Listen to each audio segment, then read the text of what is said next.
There we go. I'm seeing some eyeballs. Thanks everybody for waiting.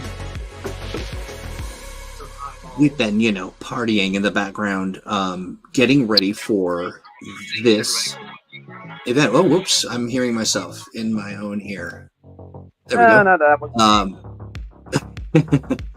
one. You know what? It's a very auspicious day because we get to hang out with some good friends. Those good friends, of course, I'm Disembodied Troy, but today, believe it or not, I'm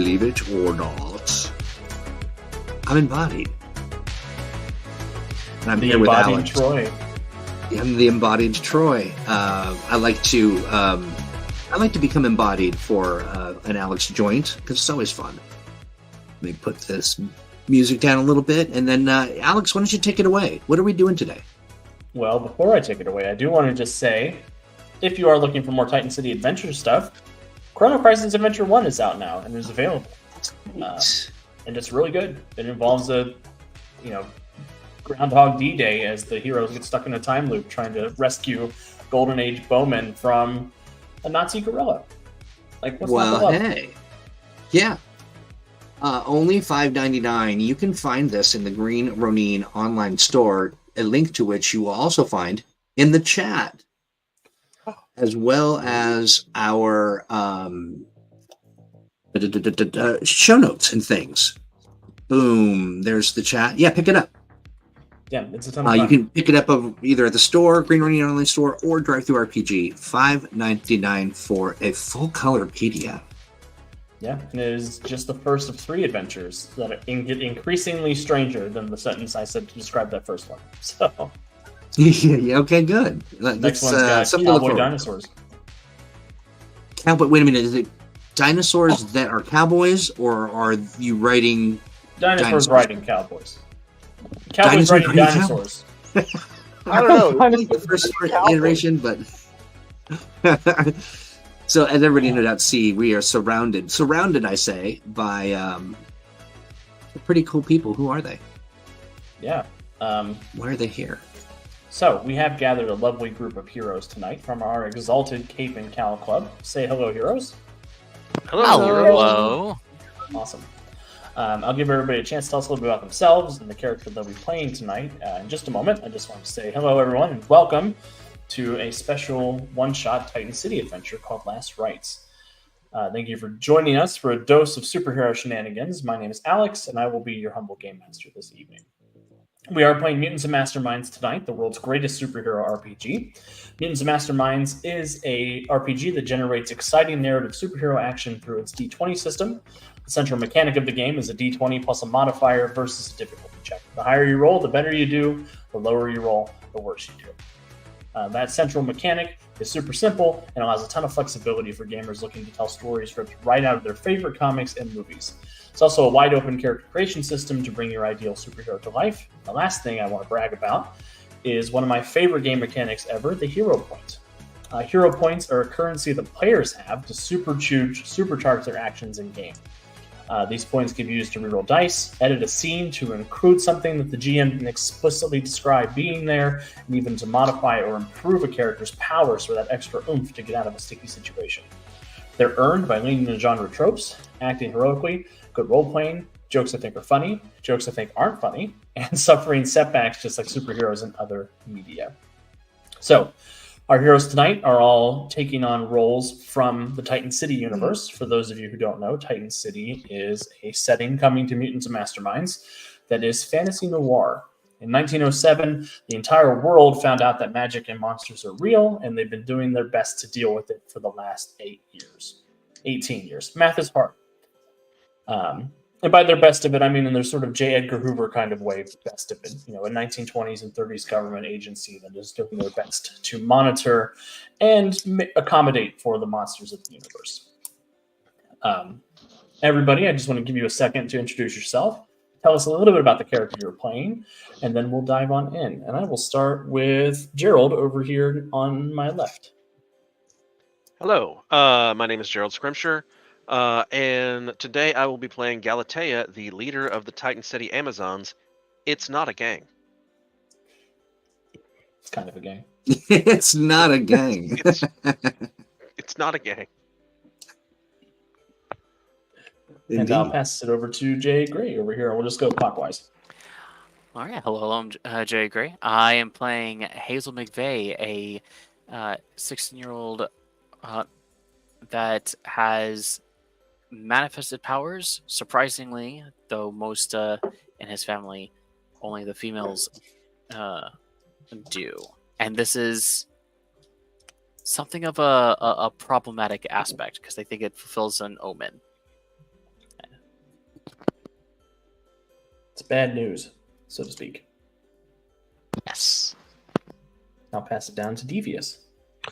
Hello all, this is Devious Hearts. Tonight I will be playing Ronald Ferguson, Jupiter R&D. I'm a no-nonsense kind of guy who's out there doing the R&D work that needs to be done for my company, Jupiter R&D. I don't own it, mind you. Jupiter Enterprises R&D is a thing unto itself, but they pay me pretty good. And Troy? Well, I am Troy. Of course, you know me from such things as Mutants and Masterminds Monday and Thursday Age and Your Waking Nightmares. I'm also playing Myrrh. Myrrh is a gargoyle, a very kind and idealistic leader of people, and a true passion and care for individuals, and loves kids, and is kind of like a giant German Shepherd with wings. Love that. And William? Yeah. Okay, my name is William Lang. I am playing Mysterious Boy. He is a magical prodigy. He's also a fanboy who knows a lot about Titan City and all about magic. And the question is, does he know what to do with all that knowledge? I'm sure we will find out in due time. And I'm Alex. I'm the line developer for Mutants and Masterminds, and I'll play everybody who's not them tonight. So, I think without further ado, we can go ahead and dive on in. Our story begins on a chilly autumn night in Titan City.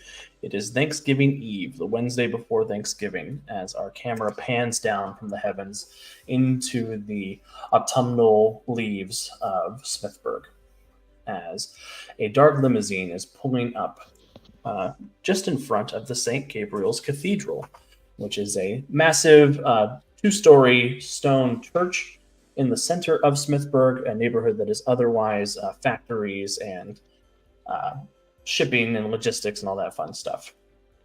As we gather for Thanksgiving Mass. James Bell Jr., the mysterious boy, you are on your way to Mass alongside your maid, Teresa Clarion.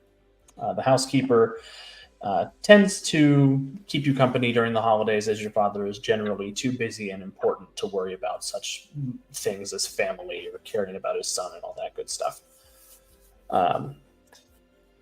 So the limousine is pulling up. What are you doing as you are riding along in the back of the car, James? Tell me a little bit about what's going through your mind. Basically, at the moment, I would say probably just basically looking outside the window, wondering what's coming. Where he is going, obviously, to this cathedral.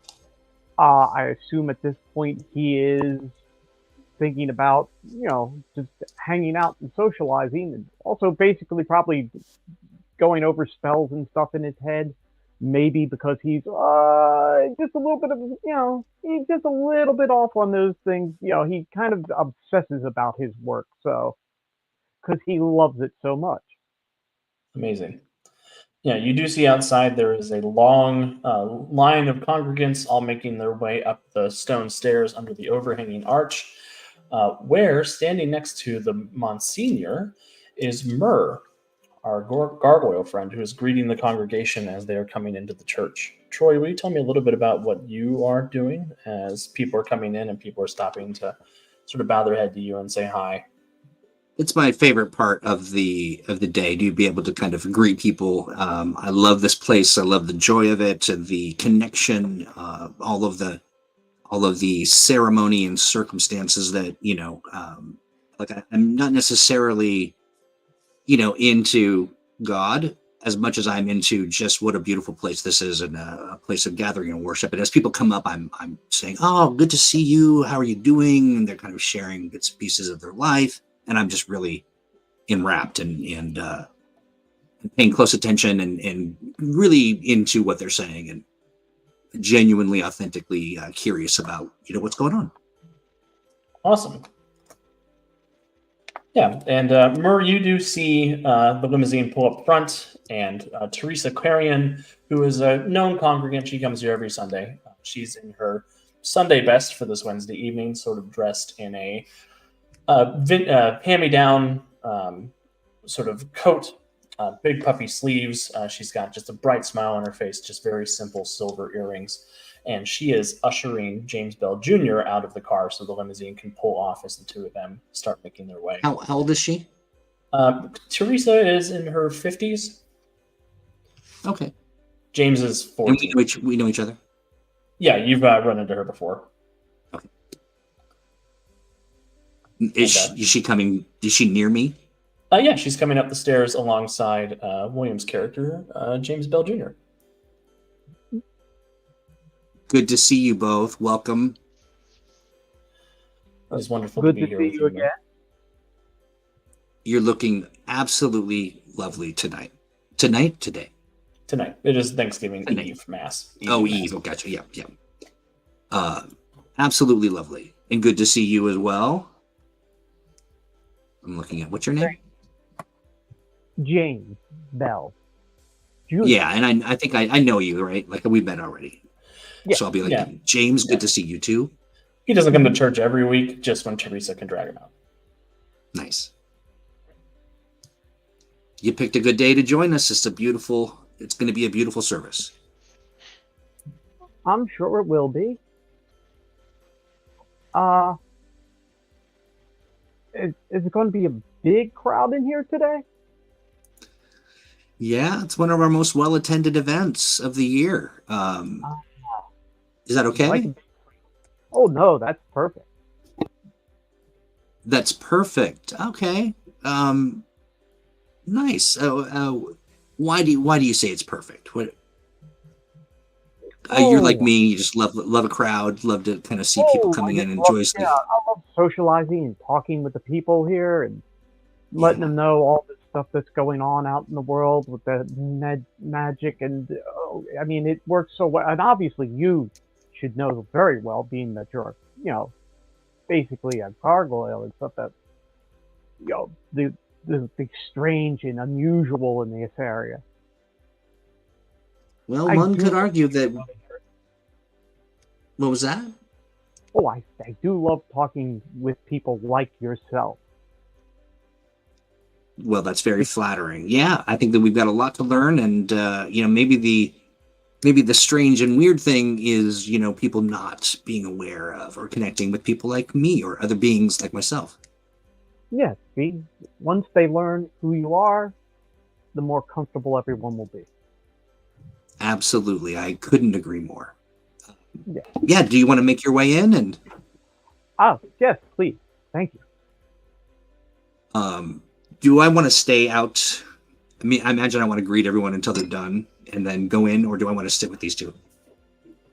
That's up to you. It looks like the crowd is beginning to thin out. It looks like this is sort of the back end of the people coming in. I will admit to, not that anyone can tell, but I'm mildly concerned about the sort of so excited to share, some, kind of exuberance to share this kind of stuff. I'm not quite grokking what, damn it. Sorry, my internet pooped out. I'm going to say, I'm going to join. Why don't we sit together? Let's go and have a seat. Sure. That'd be perfect. Did you hear me That now? would be lovely. Okay, cool. Nice. And the priest will say, "Go on, Mariah. I'll usher everyone else in, and we'll see you in there during the sermon." Thank you, Father. And he gives you a Now, do warm we have smile. Well, Go ahead, do we William. have do we have a seat we're gonna section are we in? We're gonna be up close or in the back or So Teresa likes to sit as close to the front as possible. However, generally monsters have to sit near the back of the church. Myrrh has a special relationship with the priesthood, so she's allowed to sit wherever she wants. But okay, so Yeah, how do they make room for my big body? generally, that's why a lot of the monsters sit in the back, is the pews have to be bigger, Yeah. or there has to be big spaces for things like gargoyles and ogres and that like. Yeah, I think what I'll do is, I'll kind of perch at the end of the, not on the bench or pew rather, but sort of, I want my head to be perfectly the same height as everybody else's, so nobody feels weird or whatever, and I'll just be at the end. And Excellent. cool. Yeah, the hymnals are out, and the atmosphere here is, it's excited. People love the Thanksgiving Mass because it generally comes with the Thanksgiving snack after everything is over. Before the end of the night, there's usually like a pumpkin pie or something for the community to share. And this is one of the first big Thanksgivings that has been attended most by a lot of monsters in proportion to the humans here. The new priest of this church, Father Richard Armitage, has sort of made a reputation as somebody who's accommodating for that sort of thing. And he generally has very bring the community together, feel good sermons, and all that stuff. Meanwhile, elsewhere in Titan City, we go over to the sort of soaring skyline of Olympus, downtown Titan City, where we find a massive skyscraper with a giant statue of Atlas on the roof and a big neon sign that says Jupiter Enterprises. Our camera pans up through the various levels until we come to a laboratory on the 88th floor belonging to one Ronald Ferguson. Devious, tell me a little bit about Ronald is up to this evening as he's working late on the holiday. Well, I'm on the phone right now, talking to downstairs, telling them the primary issue stems from a severe quantum entanglement of the etheric plane, which has disrupted the celestial harmonic resonance across multiple dimensions. And this dimension is, the phenomenon has caused a cascading effect, leading to a significant temporal arcade displacement and uncontrolled Just turn it off and turn it back on again. Yes, just turn it off and turn it back on again. Look, Mr. Ferguson, what do you want me to turn off? Oh God! Do you see the blue switch? You see the blue switch there? You see the blue? This isn't going to shock me or nothing, right? No. It's fine. Do you see the blue switch? Yeah, I see it. Don't touch that one. No, don't touch that one. What if I'm already touching it? I didn't pull it or nothing. I got my hands on it. Get you back away from the blue switch. It's the red one that No, you're fine. You didn't want children, did you? I'm just a question. Anyway, my mom's Irish. Of course, she wants me to have kids. Good luck with that. It's the red switch. I need you to flip the red switch off and then turn it back on. Wait, did I say the red switch? Did I say the red switch? Wait. Yeah, you said the. No. Strike that. Reverse it. It's the blue switch. The blue switch is fine. It's the blue one. Sorry, I was wrong before. It's the blue one. The blue one, just don't touch the red one, whatever you do. I'm gonna pull one of these. All right? I'm gonna blue for sure, right? Blue for sure. Probably. I don't like probably, but I don't get paid enough to ask, so. Just he flicks the switch. What happens? Well, basically the entire building power goes down for a moment and then starts back up. And I say, does everything look okay down there? I mean, it looked okay before I turned the switch off. Now it's dark. It should be coming back online. I mean, there's the phlogiston reactor amplifying and stabilizing energy outputs. I think I feel the lights on, but I can't see nothing. Is that normal? I'll be right down. So I go downstairs and I make sure that everything is okay and that the apocalyptic event that would have occurred had the wrong switch been, clicked, does not occur. Awesome. Yeah, that's no problem. As you are finishing up down there, there is a phone call. Okay. Ronald Ferguson, Jupiter Enterprises, R&D. Mr. Ferguson, this is Mr. Moon. I require your presence up on the penthouse. Yes, sir. Right away, sir. I'm on my way, sir. I don't need to You're be going to want to stop and pick up your suit on the way, I suspect. As well. I thought so. Okay, will do. Thank you, sir. I'll be right there. All right.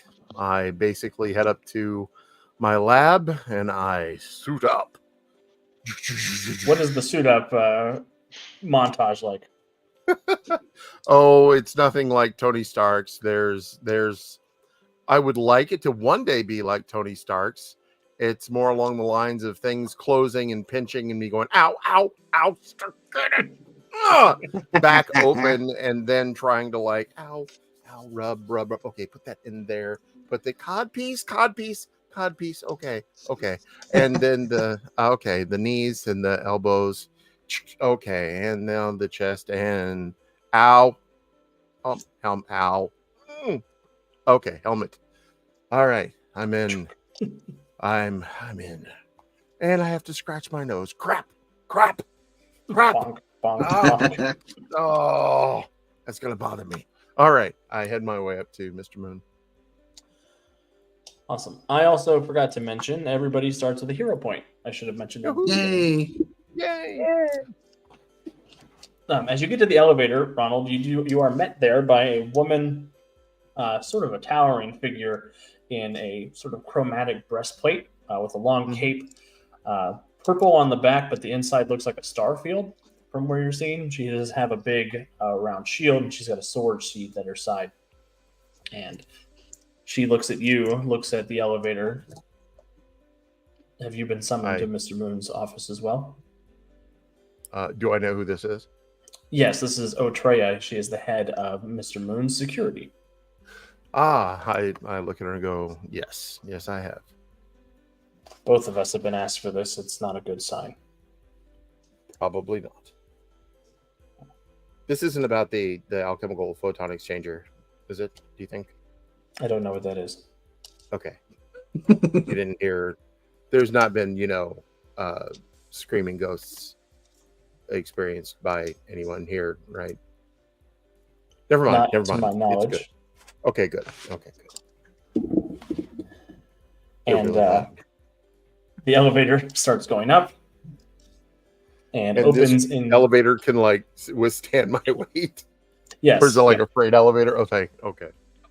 Yeah, this is one of the big elevators that goes up to Mr. Moon's office. Okay. And as the elevator door opens, you find yourself in the sort of bare brick office of Mr. Moon. There's a big window at the far end that looks out over the skyline of Titan City. Up until about 3 years ago, this was the tallest building in the world, but now there's some building in Chicago that's just a little bit bigger. Something Mr. Moon is endlessly irritated about. There is a wall on one side that has a number of chalkboards that have a bunch of things that you probably understand. Ronald, looking just at the different mathematical equations and sort of magical equations. Mm-hmm. And at the Should far I end, roll or? You don't have to. It's just a lot of Mr. Moon's thinking about a lot of things. Okay. Looks like he's trying to solve a problem with energy distribution at the moment, related to a specific device that he's been working on.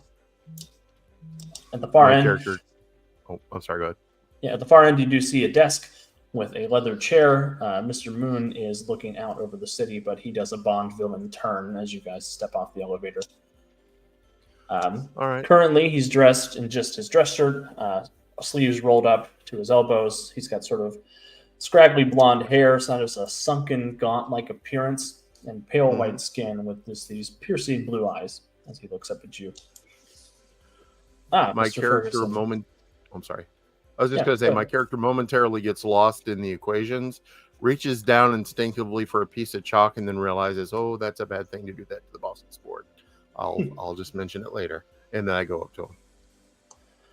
Yeah, Mr. Ferguson, Miss Otreya, it is kind of you to join me this evening. I know it's a holiday. Apologies.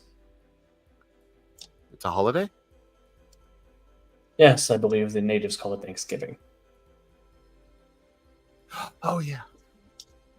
But I need both of you to be very aware that there has been a security incident here at Jupiter Enterprises that needs to be looked into post haste. And he sort of trails off for a moment. I nod, listening intently. There was a robbery. One of our employees, I suspect, who has disappeared. A Victor Dietz. I believe he works in your department, Mr. Ferguson. Do I know a Victor Dietz? Is he big enough to where I would recognize who he is and what he's been working on? Give me a flat intellect check. It'll be a D20 plus your intellect. 25. Yeah, you do know Victor. He is a janitor in R&D. He's worked at the company for about 5 years. Sort of a fly on the wall, wallflower kind of guy. Nobody really knows much about him, but you've had a couple of passing conversations with him at the water cooler. Okay. Mr. Dietz has supposedly wandered off with 48 washers, 43 bolts, a barrel of lich dust, and 30 cases of Mage Breaker rounds. About 600 bullets in total. Okay. What do I know that the Lich Dust and Mage Breaker rounds can do? You know that lich dust is a barrel of powdered lich that is able to suppress monsters and magical effects.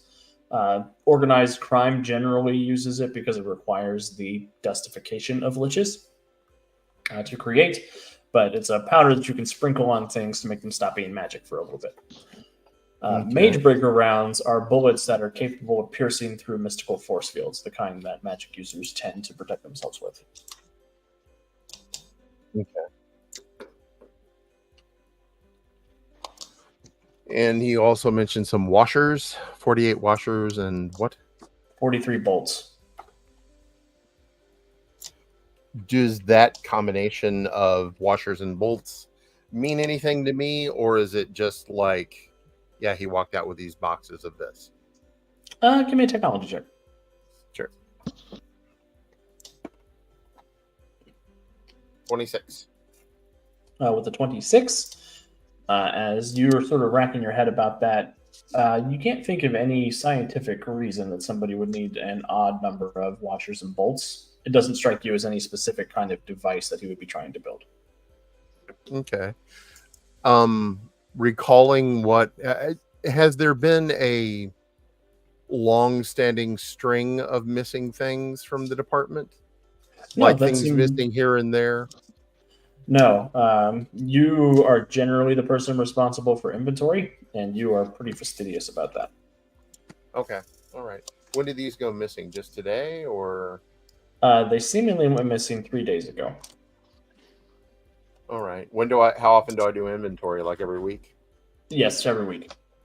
Okay. So we kind of got in on the down spot there. All right. Yep. All right. Well, I believe we have his home address in our files. I can definitely go and investigate. Yeah, Moon will share with you a dossier that's got his record, his address, bank statements, anything that you need to track him down. Understood, sir. I'll take care of it. Sorry this happened in my department. My character kind of feels responsible in a way because it happened under his watch. So, yeah, I don't need to inform you of what will happen if the press finds out that we've lost a bunch of things capable of killing wizards and monsters. yes, sir. I will keep it on the quiet. As he is sort of getting ready to dismiss you, both of you feel this strange energy pass over you. And I will move us along a little bit more. Elsewhere, I remark. Oh, I Go ahead. just remarked. He probably touched the red switch. He was curious. Meanwhile, we join our last couple of characters, Hazel McVeigh and Galatea. Both of you separately received phone calls from the Department of Monsters Affairs this evening. There is an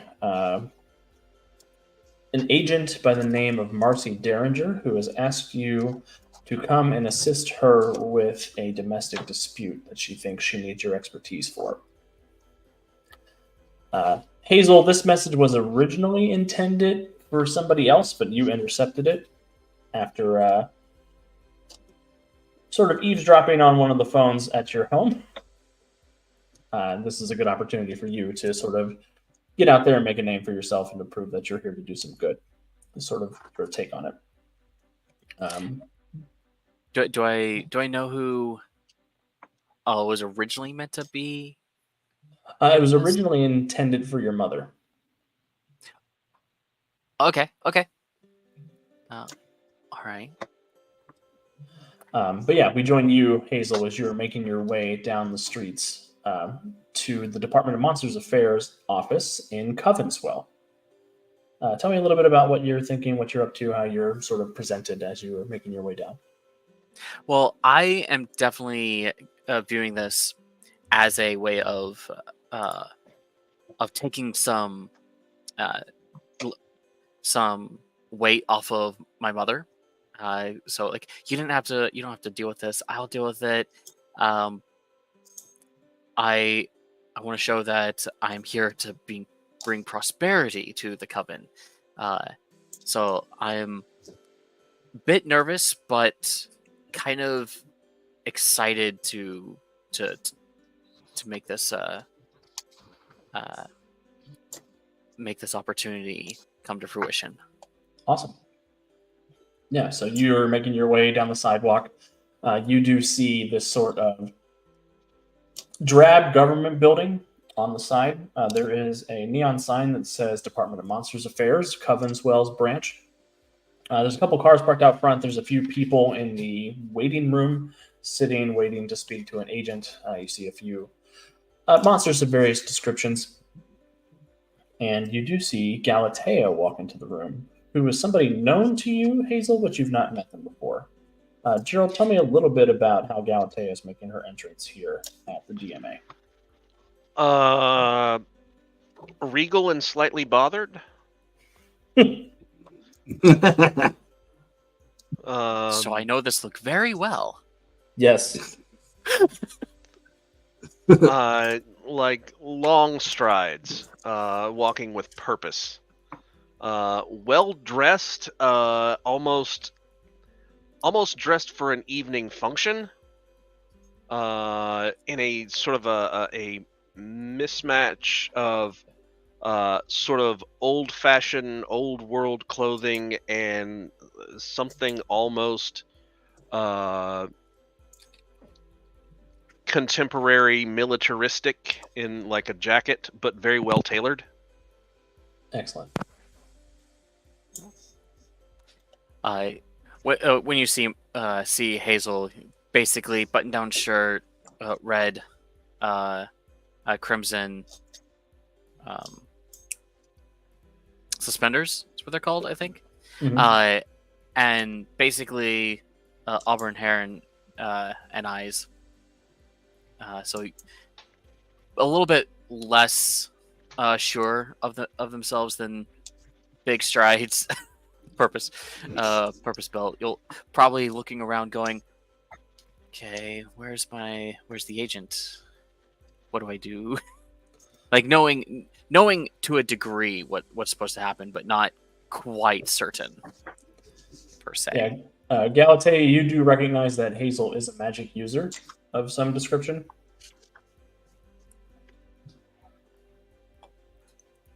So I will walk up to Hazel and say,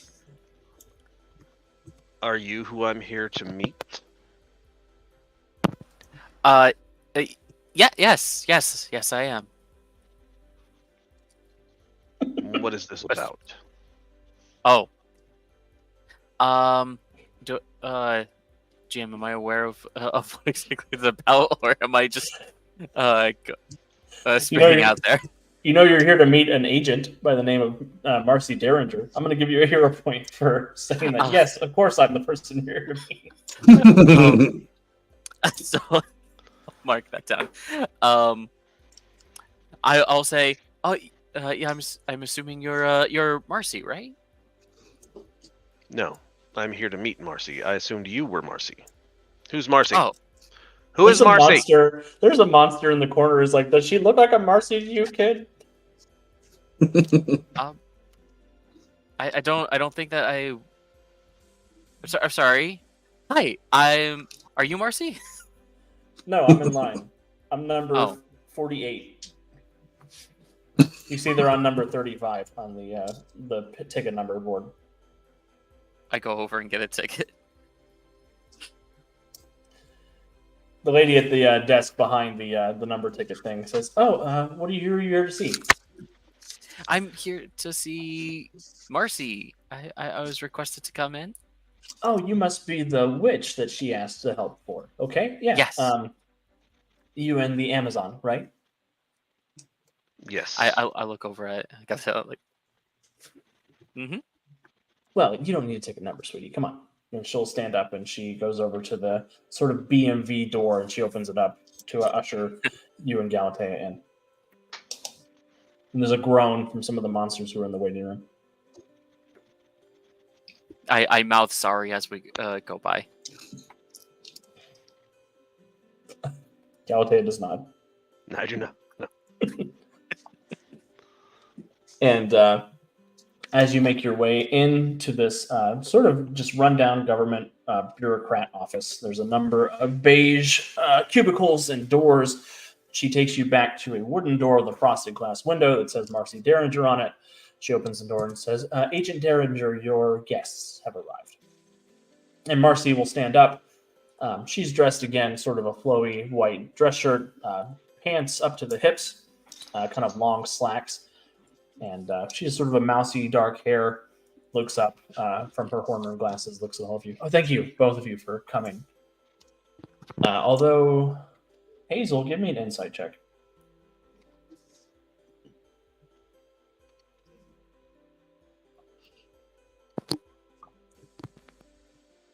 What was that again? Sorry. My apologies. Give me an insight check.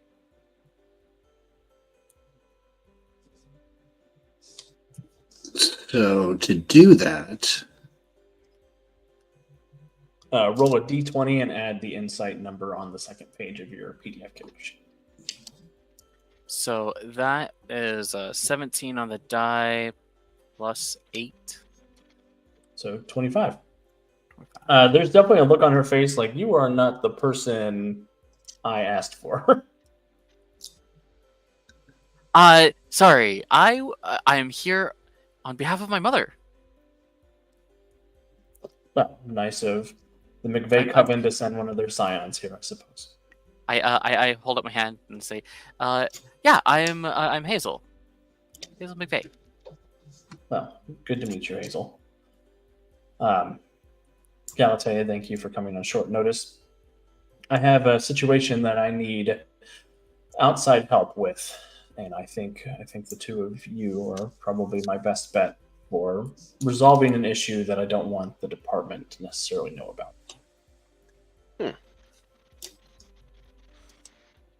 It's a bit of a domestic dispute happening in town that I've been called to respond to, and I don't have the tools necessary to resolve this in a way that'll be beneficial to everybody.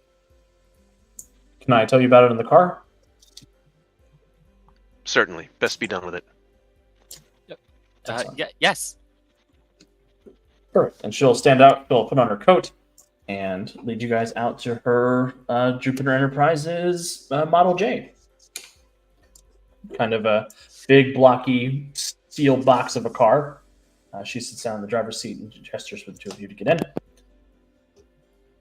She says, the neighbors of this address reported a screaming match taking place between the resident, which I know to be a Class A Spectre by the name of Alma Jordan, and somebody breaking into her residence and refusing to leave. So I as a human, don't have the ability to interact with ghosts, so I need somebody with mystic senses to come and commune with them.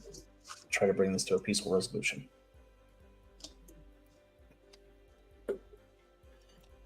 And she'll drive you guys down a number of streets until you get to a large colonial manor house in the historical district of Titan City, Parkhurst. Outside, you can clearly see that something has broken the door down from the outside. There are thick, wet footprints leading up the sidewalk, up onto the porch and into the house. And inside, you can both hear shouting and breaking furniture and smashing dishes and all that good stuff. Will both of you give me a perception check as you get out of the car? That'll again be a d20 plus the number in your perception skill on the second page. It's a 14 for me. 14? 16. 22. Galatea, you definitely hear that there are two voices in there. Hazel, you can tell that they are two of the same voice. It sounds like there might be a couple of people that are either like identical in voice. Maybe they're twins, or maybe they're identical in for some other reason. Maybe. Oh, good looking out, kid. Interesting observation. And Agent Derringer will He draw her smiles. gun and say, how do you guys want to play this? I have a question regarding the air shield. Does it just like? Do I have to turn it on? Yeah, you can just manifest it, and it's a free action to maintain it. So just as long as you say, I'm turning on my air shield, you're good to go. Okay. I can say. Let's see. I could try to sneak in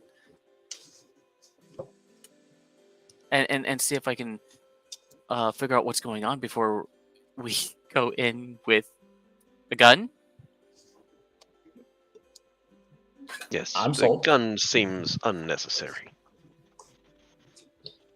While I'm holding my staff with the glowing gem in it. I just kind of like rub my amulet a little bit. Agent Derringer looks at the two of you, clearly armed with magical powers, looks at her gun and holsters it and says, okay, yeah, that's probably... It doesn't work on ghosts anyway, I think. A few things do. Yeah. Though, maybe we could say, never mind.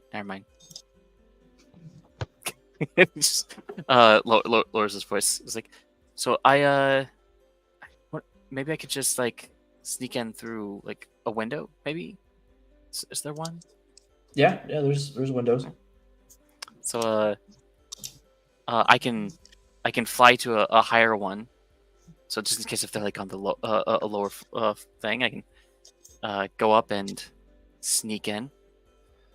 Yeah, I can post up on the door and be ready to support you if you need. Alright. Let's see. Where? So is it? So you don't have to Can I roll just anything roll it? to fly up. I Yeah, don't you roll can anything. just- Okay. Nope. You Oh just no, fly no. up there. Like so I'm so roll stealth to get in now. Yeah, you'll want to roll a stealth check, and I'll give you a +5 bonus for the domestic dispute because the Perfect. observers are a little distracted with each other. All right. So +5, +5, so +10. 19. If anybody has noticed you, they've not made that known to you. Okay. So I try to quietly clamber into the window and try to get to a place where I could see what's going on. Yeah, you're able to make your way. It's a bedroom window. As you come in, you do hear shouting from the room just outside the bedroom, which going to the door, you can hear very clearly This is my house. No, this is my house. Get out of my house. Bang, slam, boom, crash. Just lots of general screaming and throwing things. Sounds like there's some kind of poltergeist event going on in there. Okay. So if I want to be able to get a better idea, a better view of what's going on, I would need to kind of open up the door, Yeah. right? Yep, you'll have to open the door, and I'll do a just this cheeky little perception check just to see if they notice. Yeah. They don't seem to notice as you crack the door. Perfect. What do I see? Beyond, there is a sort of glowing blue specter that is in the center of what can only be described as a furniture tornado. Dishes and couches and chairs and everything is just sort of swirling around. Occasionally, the specter launches something into this very waterlogged, desiccated corpse that is standing in the center of the room, shouting back. If you had to guess, this is probably the same person, but the ghost of a person and the zombie of a person, which is not something that you knew could happen. Is it? I don't know. Is it possible to stone grip them? Yeah. That's no problem at all. Would that work on a ghost? I mean, it's kind of a magical ability. Yeah, only way to know is try. Yeah, I'm gonna try to do that. On them. Yeah. So you'll roll a d20 plus your spellcasting attack check.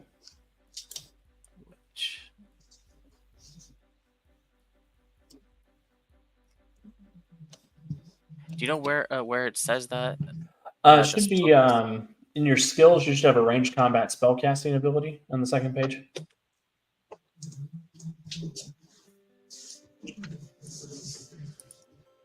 I feel like I'm just. Oh, there. It's smaller text. Okay, +8.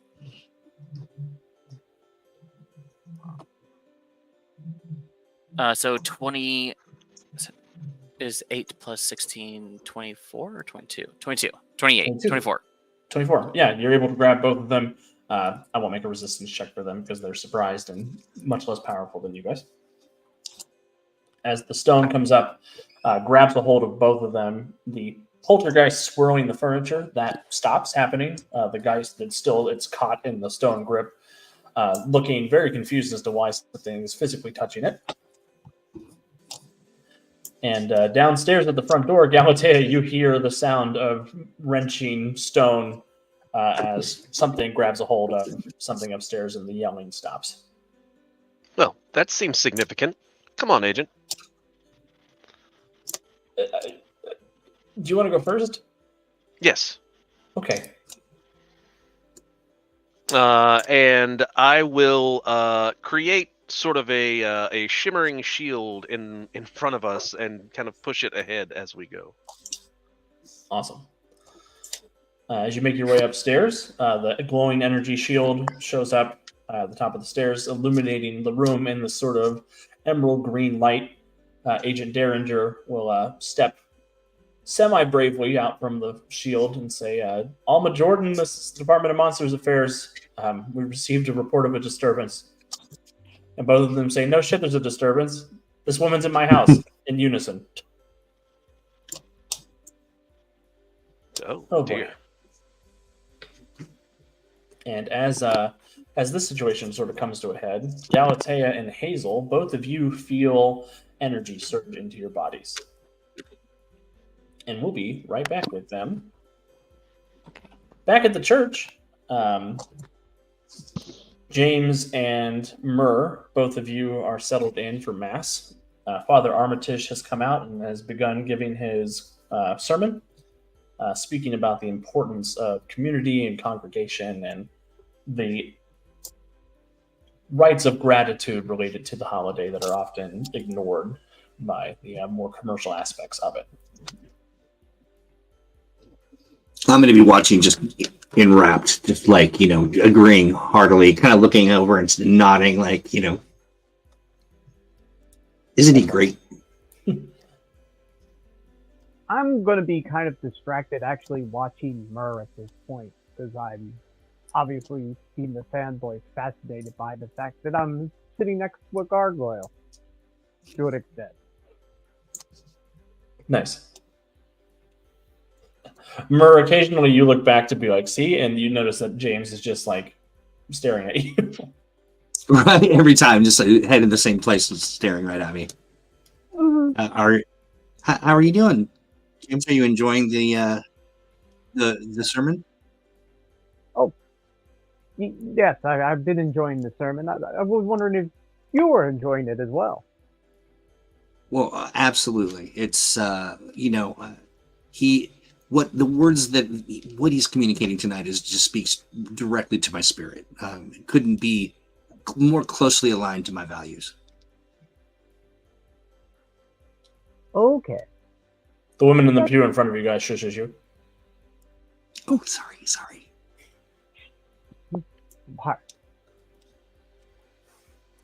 Shh, we'll talk.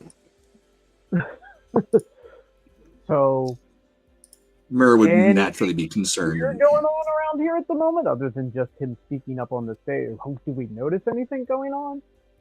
No, Other it than seems me like a staring at general. her? Yeah, everything seems fine. Okay. However, as he reaches the sort of high point of his point for the sermon, there is a surge of energy throughout the congregation.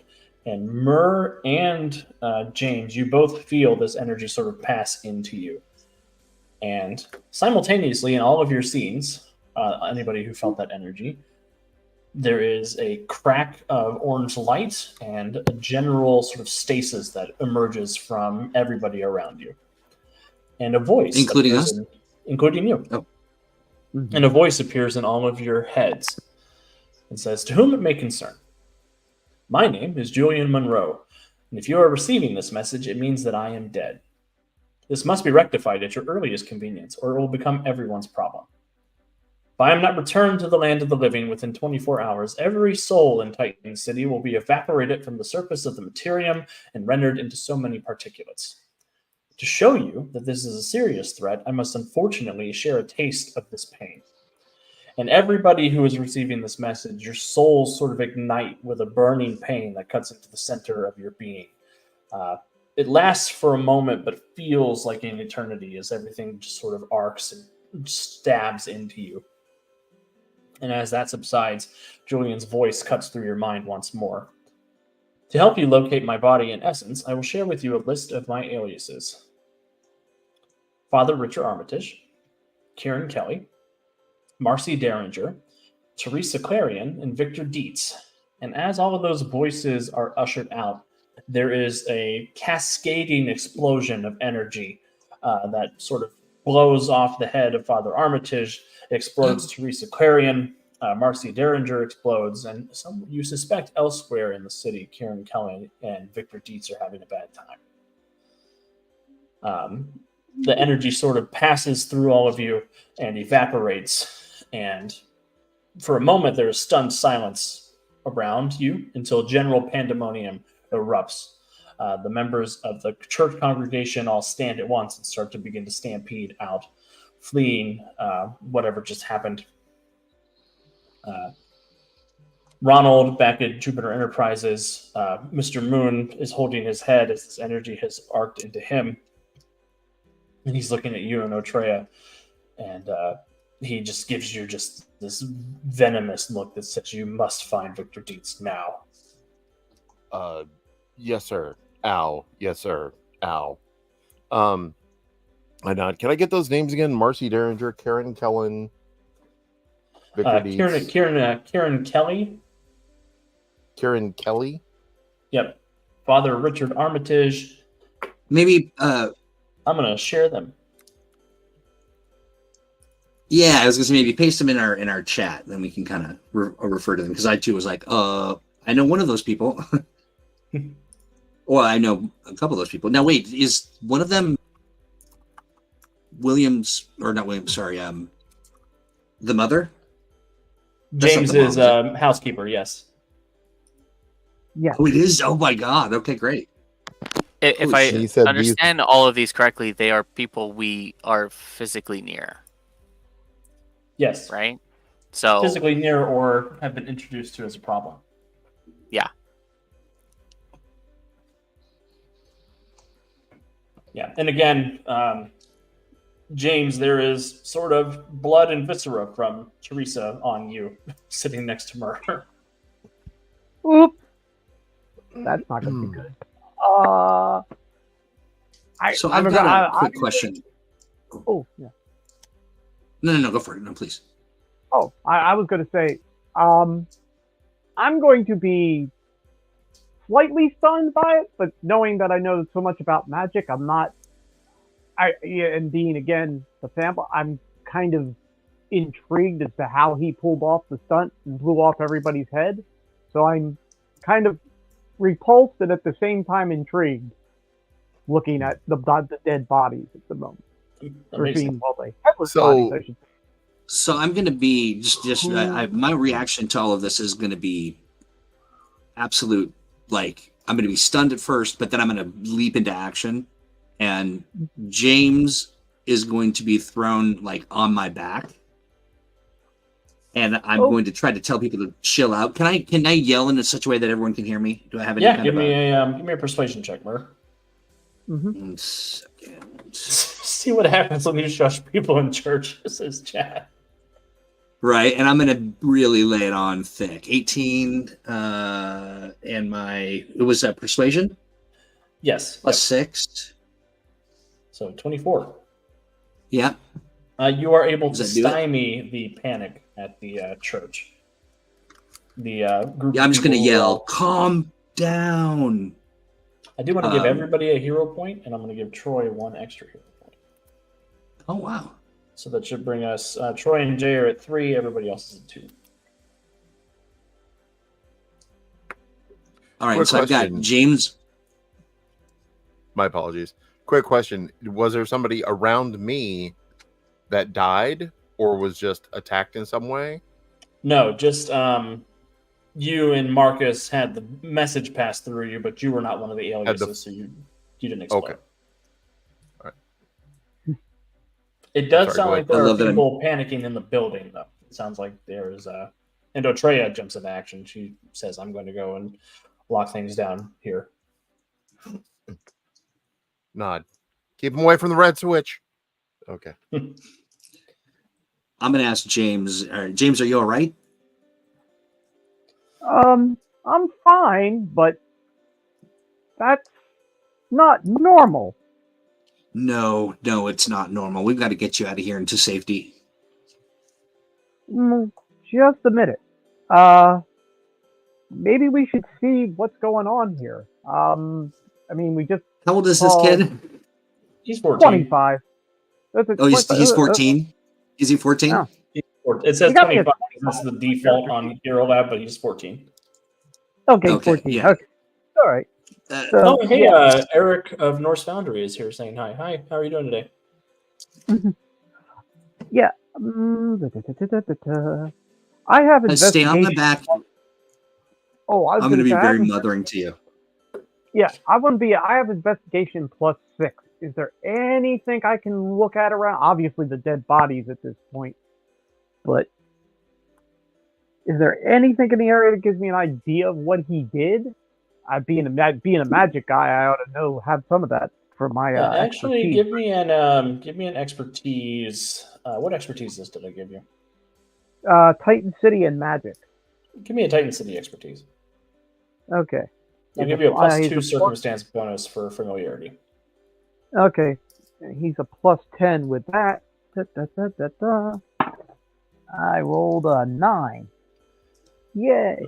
So 9 plus 10? 10. Mm-hmm. And that would 9. So 19. So 19. With a 19, you are familiar with the type of magic that was just used because this came up on an episode of the Professor Mysterium Radio Hour. It was a very powerful animancer, an orange wizard. Wizards who are capable of manipulating the life essence of a conscious being. So soul magic, basically. You've never seen one do that many people at once. That seems a little much, but... Yeah, I was going to say, that's he did and all over the city, obviously, too. Yeah. So that's immensely powerful. and he's dead. I'm gonna have to find out who this guy is so we can track down basically his background and figure out what he's doing, how Yes. this even started in the first place. Because Are you if saying all not, this out loud? yeah, because if he did this to just these people here, there's no telling what he can do to the rest of this city, especially at that level of power. And so will Yeah. with this the radio show that he listened to, was that of like, I mean, is it like Dr. Demento or like or is it It's like a popular real radio show. It's one of the most popular like shows in a town. known sort of Yeah, it's definitely it is a very popular radio serial. so like a about- okay. The Shadow Yeah. or something like that. yeah, kind of like The Shadow or Prince Yeah. Valiant if you're into newspaper comics. James, we got to get out of here right now. Okay, we will go, but I have some research I want to do to find out more about this magician. We'll I'm now we'll do intrigued. research. Is there, so where we're inside a cathedral, kind of a big, is it got a lot of height? Yes, lots of high rafters. Nice. I'll say I'll meet you halfway, and I'm going to fly us up to the rafters and kind of get us up there, Okay. and just be generally shocked and watching people, just making sure people are calm and not trampling all over themselves. And Yeah, they are calmly looking for but any quickly weather bridges. leaving the sanctuary.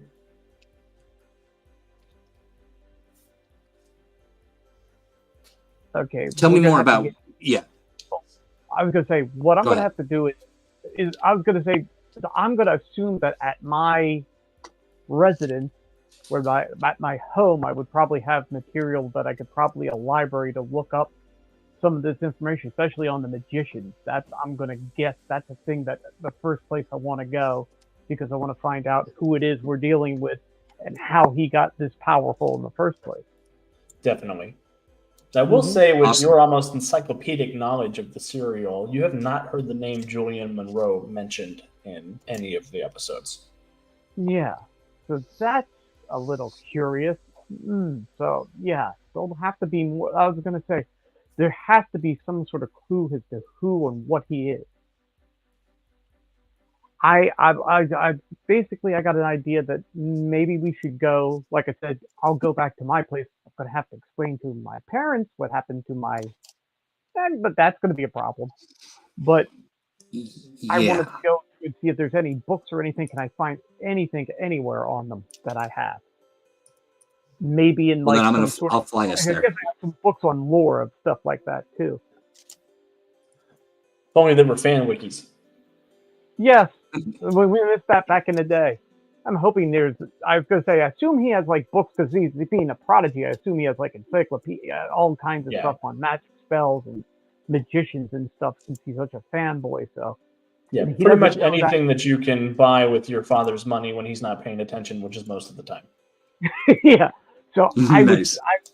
try and go back there and see if I can scour to find something about who he is, and then I guess we'll try and figure out where to go from there. I mean, if he's going to do this, if we gotta save his body and or whatever he wants us to do, I'd rather be prepared and know what I'm getting into if I'm going to have to deal with him. Awesome. Mhm. So, Murray, you want Murray's to give gonna James a want- ride? Yeah, Yeah. well, I'll fly. I'm going to be very concerned for and about James and just why that happened to the housekeeper. And I'll be particularly interested in not leaving him alone. So I'll fly him over. Perfect. Meanwhile, back at Jupiter Enterprises, Ronald, you are making your way. Yes.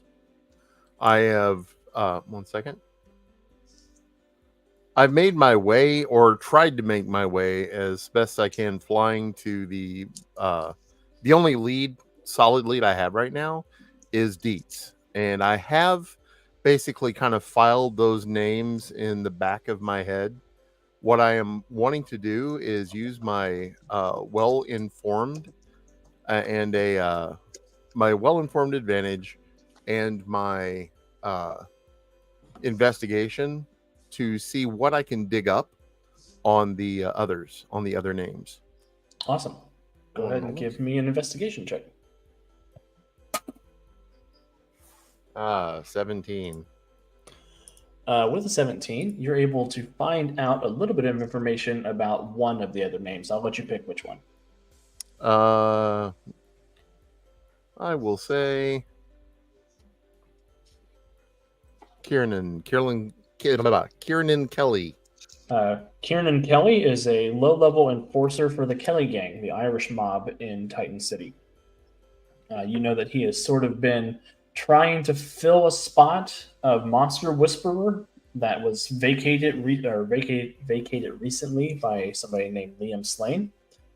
Kieran Kelly has been sort of doing his best to convince people to come work for the Kellys in exchange for favors, for protection, for just a job and payment to a number of different monsters down in Smithburg. In what burg? Smithburg? Smithburg, yep. Okay. All right. Which I should probably put a map of Titan City in the last rights drive I gave you guys. All right. That seems helpful. What is the when I'm hopefully flying to where Dietz lived, and I'm going to, when I get there, take a look around and outside first, look in the windows if I can, and roll my perception. If I see anything, roll investigation with it. Yeah, definitely. So you make your way off to Dietz's house, which is, weirdly enough, down in Smithburg. Sort of. What a strange metaphysical quinky-dink. Right? You find his apartment is in a row of brownstones, sort of townhouses, 2 stories, very narrow but tall buildings. Is there a fire escape? There is a fire escape. You do see that the back door of his office is open. Okay. I will go ahead and walk up to it, and using my perception, try to figure out what's going on. Yeah. As you make your way up to the fire escape, I'll tell you what you see before a perception check, which is there is a dead body in the seat here. Its head's been exploded. Looks like it could be Mr. Dietz based on physicality. And he has a almost serial killer diorama on all of his walls. A bunch of different pictures and photographs of different people. Red yarn running from person to person to person. You do see the names. You do see the names of all the other people mentioned by Julian Monroe, and lots of time and sort of like, this is what this person was doing from this date to this date, and this is what this person was doing from this date to this date, and where the overlap is. Are any of the names? None of the names are like of the names of the people that. None of the people that also were notified. It's just the names that I got, right? Julian Monroe, Victor Dietz, or Father Richard Armitage, Kieran Kelly. Okay. Yep. So no other information on Galatea or anybody else. Nope. Okay. I will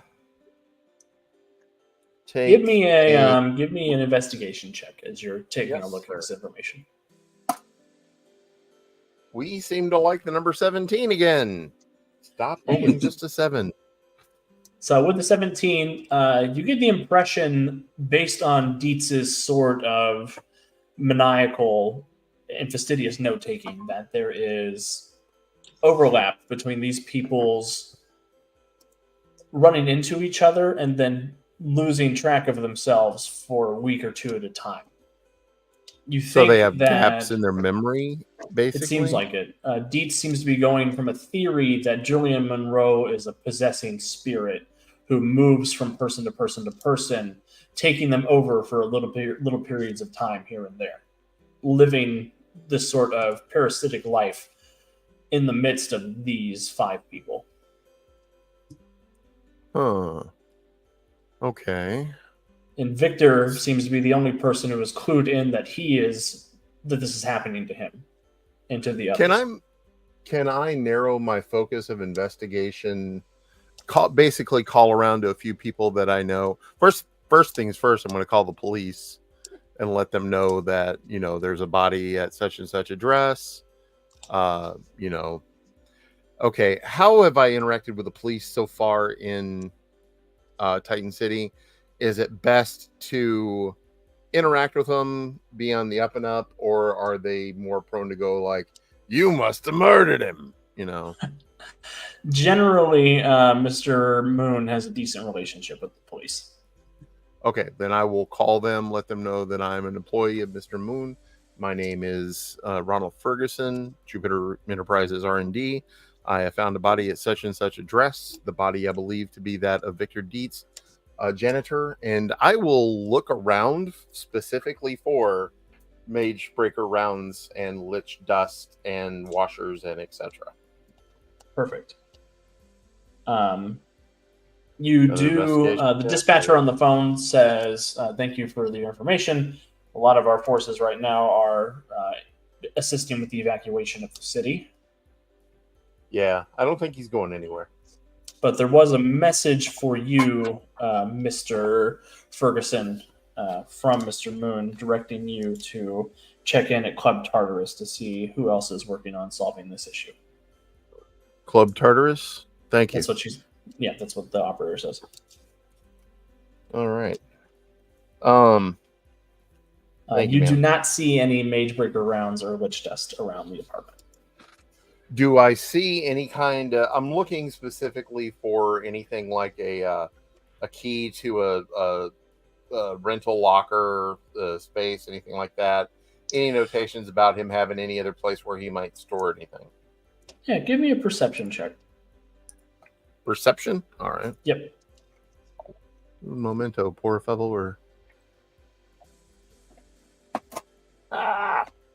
Yep. Oh, natural 20. You do find trace amounts of lich dust. You could definitely tell the barrel was here. And you do find a sort of hastily stuffed group of letters in the back of his desk that he's almost just tucked down into the space between the desk and the wall. And this is a group of letters. Yeah, these letters appear to be letters between him and somebody known as Father Harrow, Harrow,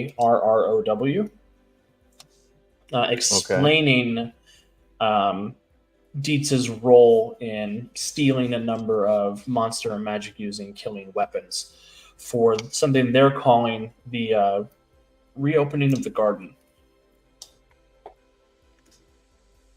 That doesn't bode well.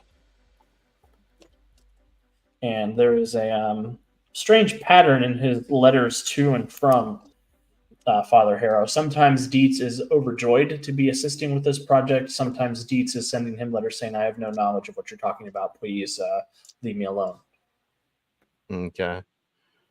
So Julian Monroe, it seems, is possessing Dietz to do all this stuff and working with Father Harrow. And in doing so, but how did he become... It doesn't make sense that he's like a powerful mage if he hates mages and wants them dead.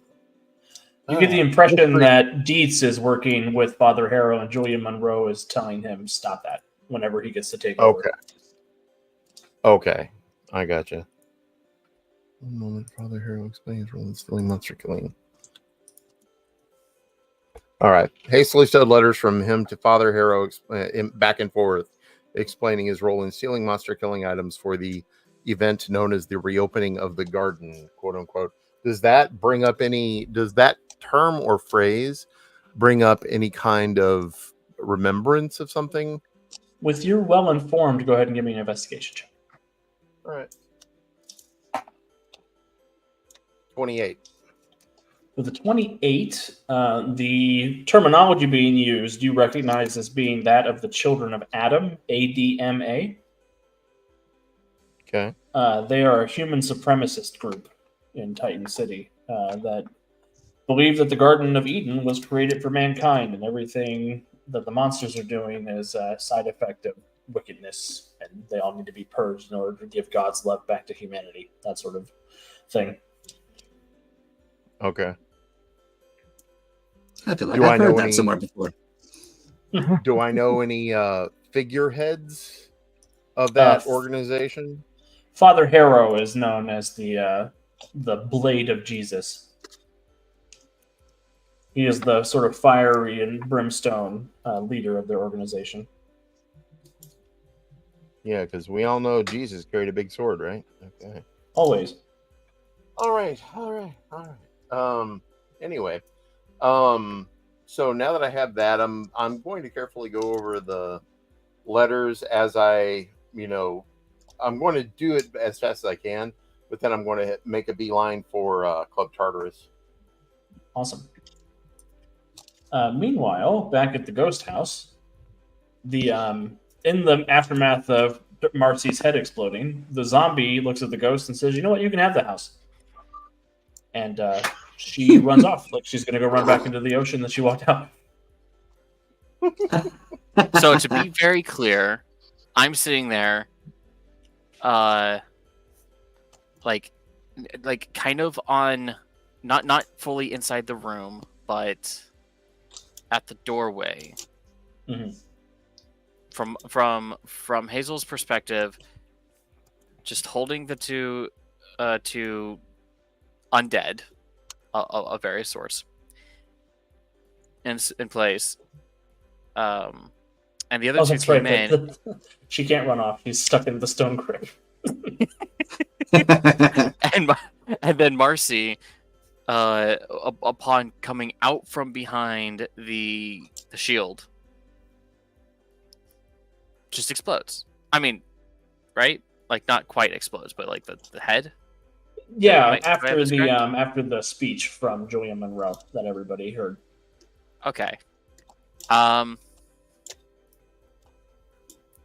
trying to think of what what is. I'm gonna say, the shock of what just happened for Hazel can't really be understated. That comes out of nowhere, and so he's gonna basically. I actually think that the stone grip would actually be released on instinct That makes sense. or surprise. So basically just a shocked face, shocked, like everything, like what? There's no reason that Hazel would know what to do with this site. Yeah. So, Galatea, will you make an expertise Titan City check for me with a +2 circumstance Sure. bonus?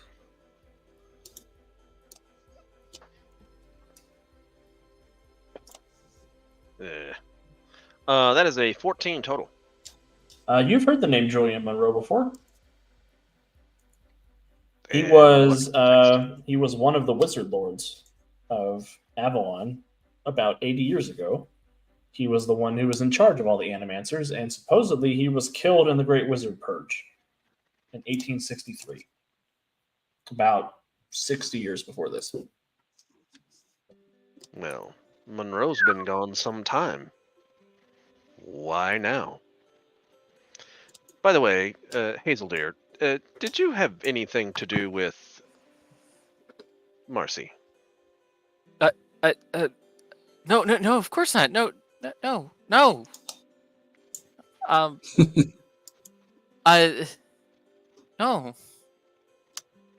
I just the ghost. It Did looks the ghost make you do it? no. I was all just. I was just that. I was just dealing with them. No.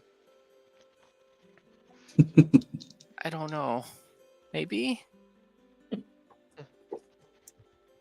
You know, if your powers are not controlled, you can come to me.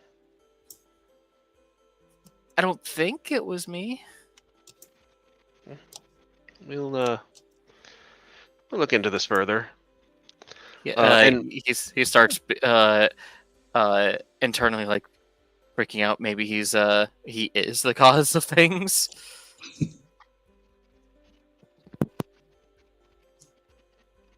so the zombie took off. Yep. So I will turn to the ghost and say, "The house is yours." And I will look at the body. Sorry for the inconvenience. It's And I not will the turn first in. person who died in my house. Wait, are we just gonna? Seems you didn't. What are we gonna do? But Marcy. I don't think Marcy needs our services any further. We need to figure out what's going on with Monroe. He is the problem. Marcy is an unfortunate side effect. Perhaps when we figure all this out, we can get her back. You're good with this sort of thing, aren't you? With a body without a head. Am I misinformed about the McVeigh coven?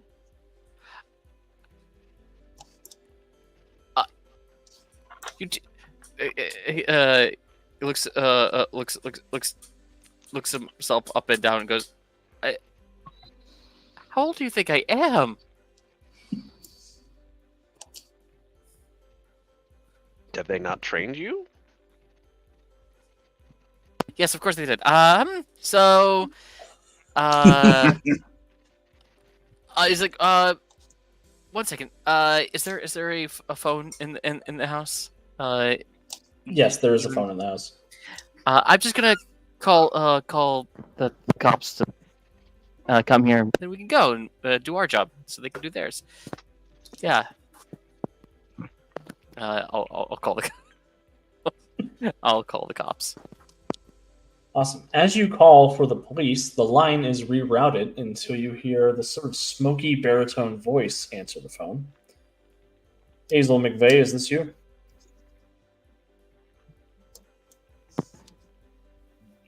Do I recognize the voice? No, this is an unknown voice to you. Potentially. I need you and Galatea to come down to Club Tartarus when you get a moment.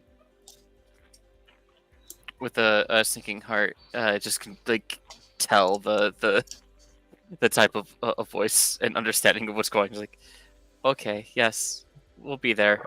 I relay that to Galatea.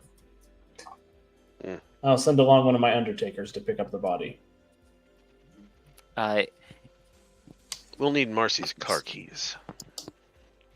You know how to drive, right?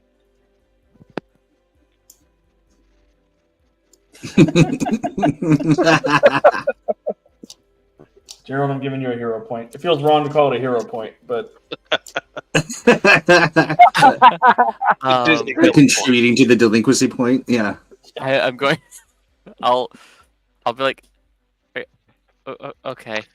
It's an agency car. It'll be fine. Hazel will very like cautiously like look around pockets for keys. yeah, you can find her and they're like, keys, no problem. Rush out. And Hazel probably would know how to drive a car because that's probably one of the things Hazel's Hazel's mom makes him do for her. Yeah,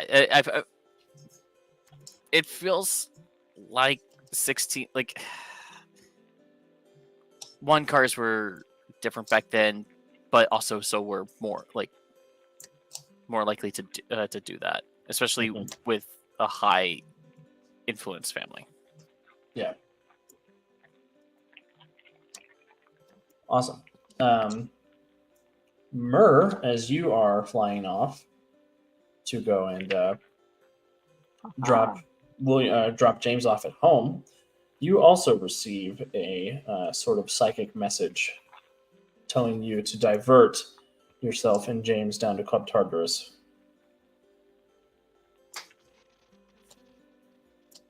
Well, off we go. Awesome. And Now, by the do power I of plot convenience, Ugh. James, you would probably also receive the message, and you would recognize the voice as that of Mr. Powers, because occasionally Mr. Powers will do his own audio for the Professor Mysterium radio show. So I know who. So I'm going to get you. But let's go there. He's going to have more information than I'll find out at home. Yep. Are you fanboying? Yep. He's excited now. Now it's getting real. Yeah. Now it's going to be now we're going to have some excitement because now he's going to get to meet one of his heroes. Yeah, this is a dumb question, but do you wear your costume underneath your Sunday best, James? Yes, probably. I'm pretty sure. I think so. Yeah. He's going to wear a costume. I'm sure he has his mask with him. Yep. Yeah, he's obsessive.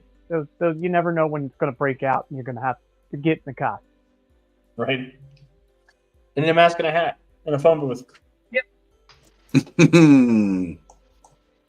All right. By the power of plot convenience, your three groups converge on Club Tartarus around the same time. The club itself is a massive Greek temple facade downtown Titan City. There's a big red neon sign on top that says Club Tartarus, enter at your own risk. And currently there is a long line of people all gathered on the in the alley waiting to get into the secret entrance to the pocket dimension portion of the club. There seems to Now, be will I have been there before? Yes. Yep. Okay. I think everyone except for Hazel and James have been here before. Mm-hmm. But you would all know of it by reputation. Yeah, it is sure. meant to be the monster nightclub and the seat of magic power in the city. So lots of rumors about the kind of people who go there and the sort of deals that take place. And there is sort of pandemonium as people are trying to get into the club, thinking that maybe that counts as not being in the city for when the soul evaporation takes place. I see. And all of you would arrive around us the same time. I'm My going to be character exceedingly occupied with safety and of course, like James is, I'm sort of focused on making sure that James is all right and that there's no more exploding heads or whatever. I'm just going to be on high alert. My question is, have I experienced and rubbed shoulders with monsters before, and so it's no novelty to me. It's you've had to come down here on behalf of Mr. Moon more than once. Okay, saying I've hobnobbed with werewolves and vampires and lions and tigers and bears. Oh my, yeah, no issue. Okay, yeah, you're one of his least abrasive enforcers. Okay. Galatea will go to Myrrh. No, does Galatea? I assume Galatea knows that Myrrh is the spokes gargoyle for the DMA. Yeah, Myrrh is sort of famous. Okay, so Galatea will go to Myrrh and say, we were assisting one of your agents, and she suddenly expired. Tell me what happened. Did her head explode? Yes, precisely. A lot of We that were going at around. mass. My That you character know that says. specifically. We were at a mass and two people's heads exploded. He's not a preacher. He's the priest. The priest's head exploded, and this young man's caregiver, was that right? Was a caregiver, babysitter? Who was she? Yeah, She was the housekeeper. Housekeeper. Okay, gotcha. Yeah. Mhm. Uh, I say, It Father was Richard intense. Armitage. I question out loud. You see a hulking that's the figure one. in robot in armor. Say that. Yes, that's the one. And then I'm what not- was her name? I'll say her name too. Teresa Her Clarion. name was Teresa Clarion. Mercy Dillinger was the agent. Those were Victor the Dietz. names. Those were the I'd say names Victor that came Dietz. from the. Did you hear the voice?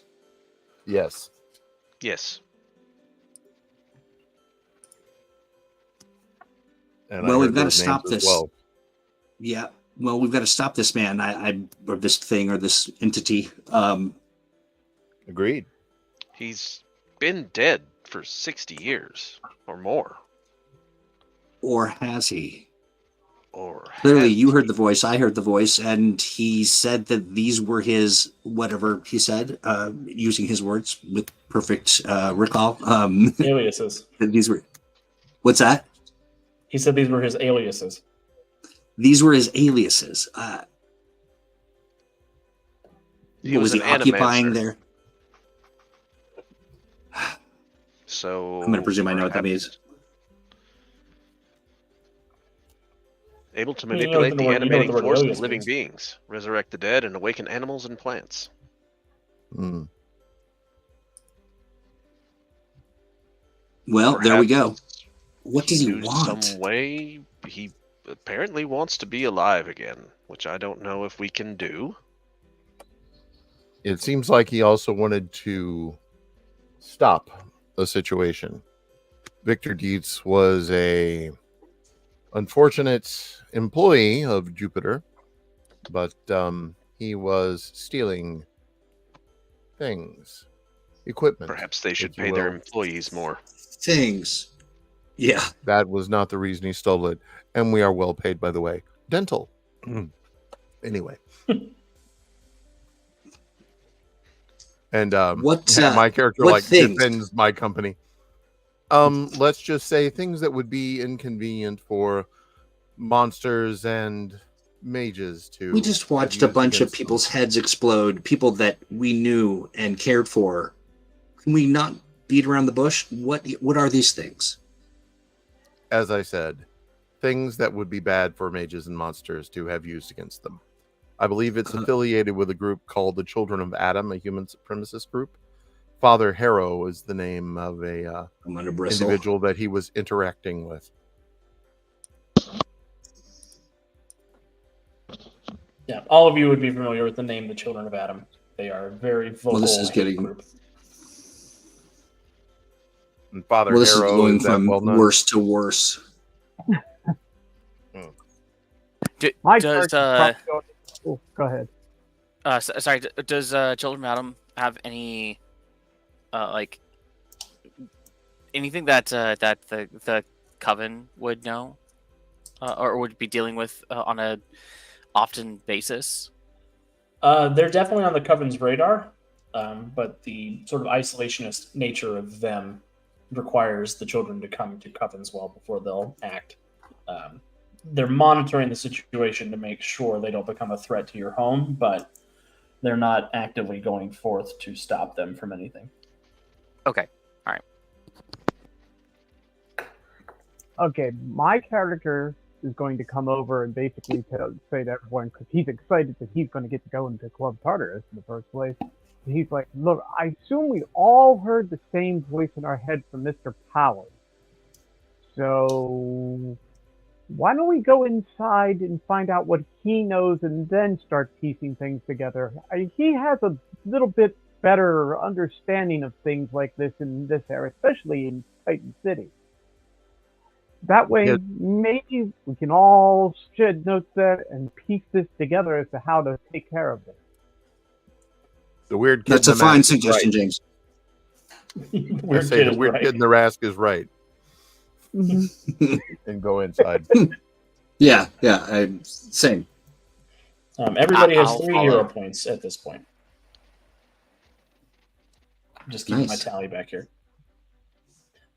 As you start to head into Club Tartarus, you do find there is somebody at the door who is, keeping people in an orderly queue coming into the club. But when they see you, he sort of gestures over his shoulder and messages and sort of ushers you guys forward in the line. He's kind of a large, looks like whatever batter they had left over when they made the Hemsworths that they made this guy out of. Big, muscular, long, blonde hair, scruffy beard. And he says, "Go on in. Mr. Powers is expecting you in the lounge." Do I know him? Yeah, that's Eric. He's the bartender for Club Burgers. Bartender / bouncer. Eric. Be safe, Eric. It's a wild night. Nothing I can't corral. He just sort of flexes his pecs. Galatea will leave $1 on the bar. You're too kind. I know. And heading into the club, there is sort of an effervescent feeling that passes over you as you pass from this dimension into the pocket dimension. And the club itself is a sort of sprawling nightclub, a big bar that dominates the center of it with a dance floor all the way around. Big cages all around with go-go dancers dressed in clothing from different decades. There's clocks and calendars and all sorts of different things set to different times and dates plastered everywhere there's a free surface. And there are people huddled in here. The general nightclub energy of this room is not on display this evening. People are huddled together in quiet groups, praying or hoping or drinking, hoping that everything is going to be okay. Eric directs you down to the lounge area where you do see there is a red velvet rope separating this area from the rest of the club. There's a big booth where you see Mr. Powers sitting. He is kind of a thin, lanky figure with dark skin pulled tight over his skeleton. Kind of has white hair that appears almost like skeletal hands emerging from grave dirt, sort of scattered across his scalp. Dressed in a purple smoking jacket with a big cane in front of him. And the eyes behind his sunglasses appear to be made of lava. And he regards Powers, you're looking well. It's good to see you again, Mr. Ferguson. I always enjoy our conversations. I don't need to stress to each of you the danger that the city is facing with Mr. Monroe's interference. A nod. I don't want to alarm anyone, but I too felt the power pass through here. I suspect Monroe will destroy anything in this club as well as outside in the city if his body is not found and resurrected by the time limit. Any idea where his body might be? That is a good question. As far as I know, Julian Monroe does not have a body. He merely inhabits people. What happened to his body? It was destroyed by Anson Walker in 1863. In what manner? Atomized by magical energy, as far as the stories go. So is it possible his soul might be captured at a location or contained in that? I suspect his soul managed to escape into the Ethereum before Anson was able to fully destroy him. And he has been riding around in the heads of people for the last 60 years. Whoever he was, we need to figure out what body he was in that was killed. I think that is the answer to our question.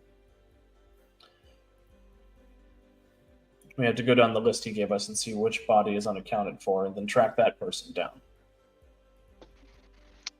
Kiernan Kelly. The gangster. All the others we've seen dead. Well, then we have to figure out where Kieran Kelly is and see if we can bring his body somewhere for the resurrection to take place. Are we sure we want to go through with the resurrection? No, not at all. But we seem to have few options. Well, we can't try to maybe. I don't know. Maybe we could find a way to resurrect and trap the soul to be able to do a better job of killing him. Maybe.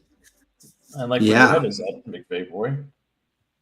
Well, I mean, it sounds like if we don't kill him in the right way, he just goes away and comes back. So Well, we he need to said find somebody basically, capable with that. he said basically we need to raise him or else. So I don't say we don't race him. Just trap him. I'm wondering if he's actually among us right now listening to this conversation. I'm looking around suspiciously at all. Is there any Because- way to like confirm that? Give me an insight check. Yeah. Everybody who is looking around, you can see if anybody is giving you guys suspicious looking at. Is there anything like, so I have mystic senses 3? I have Yeah, rolled you'd be able to. Mystic senses would give you a +2 bonus because you'd be able to tell if anybody with orange magic specifically was looking. All right, so that's insight. Yep. Okay, so I have Hey, rolled a real 5. quick, just I want to say hey He's to everywhere. the folks that jumped into chat. I'm so intensely trying to figure out what's going on here that I missed your entry. But thanks for stopping by. 25 for me. 17 for me. Awesome. The 17 and the 25, as you guys are taking a look around, you can definitely tell that people are watching this exchange between you and Mr. Powers because he's the proprietor of this place and one of the most powerful beings in the whole city. But you don't get the impression that any of them are watching for nefarious reasons. You think there's just sort of that, okay, it looks like the people who might be able to solve this problem are in on it, like they're figuring it out. And Hayden, nobody with orange magic is present.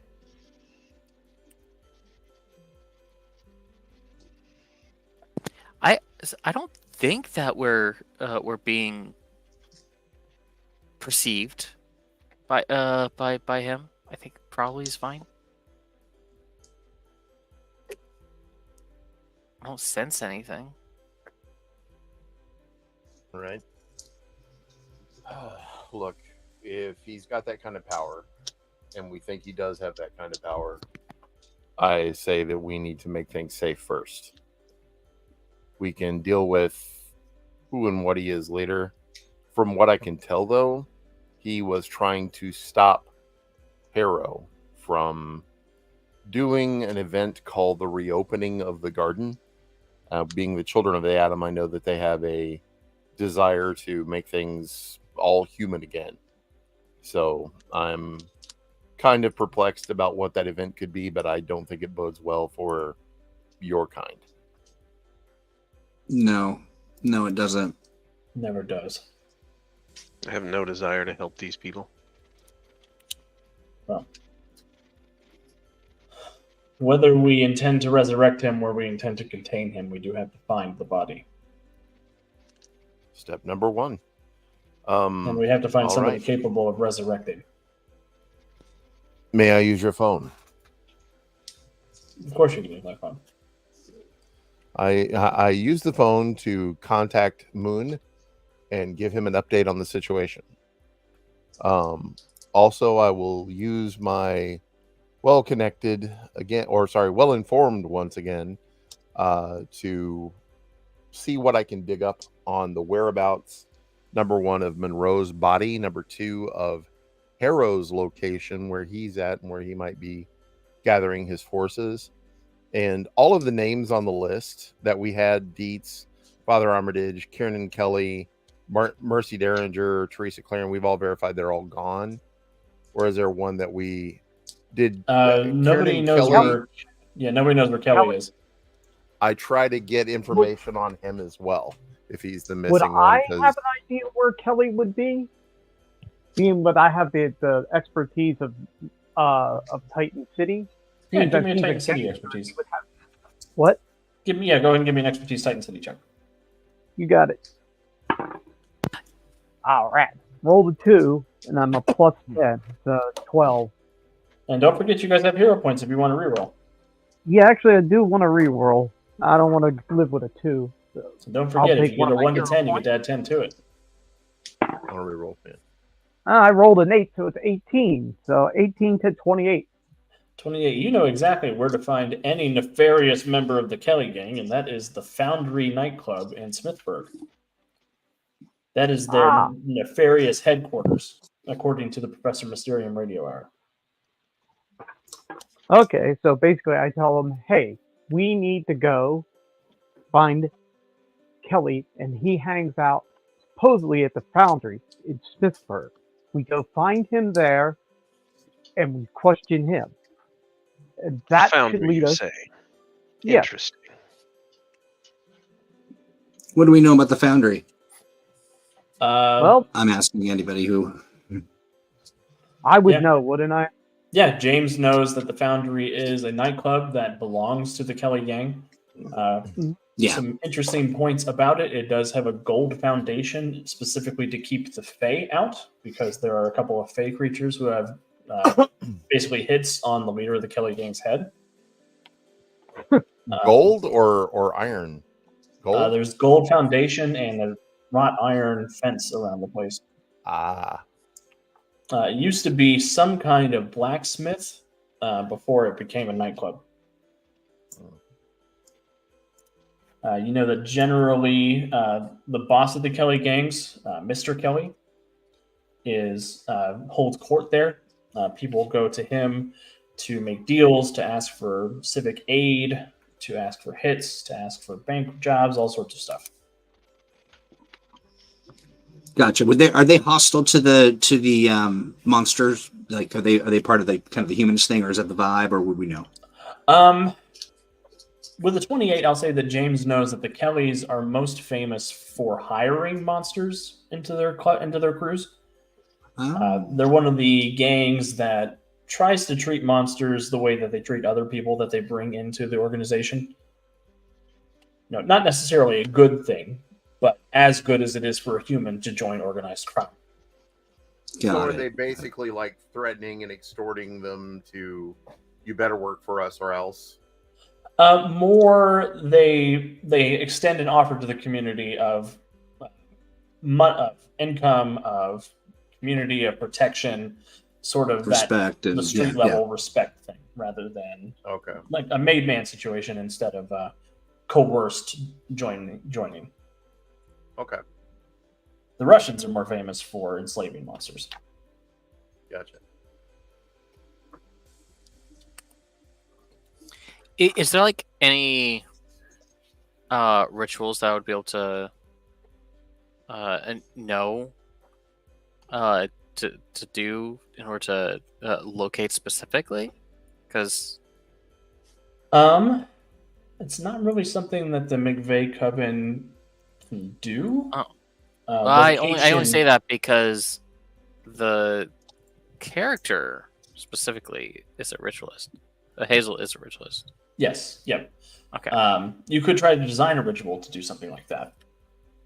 And you do know that the Five Sisters would be, speaking of things that the McVeighs could do, you do know that they would be a source of a resurrection spell.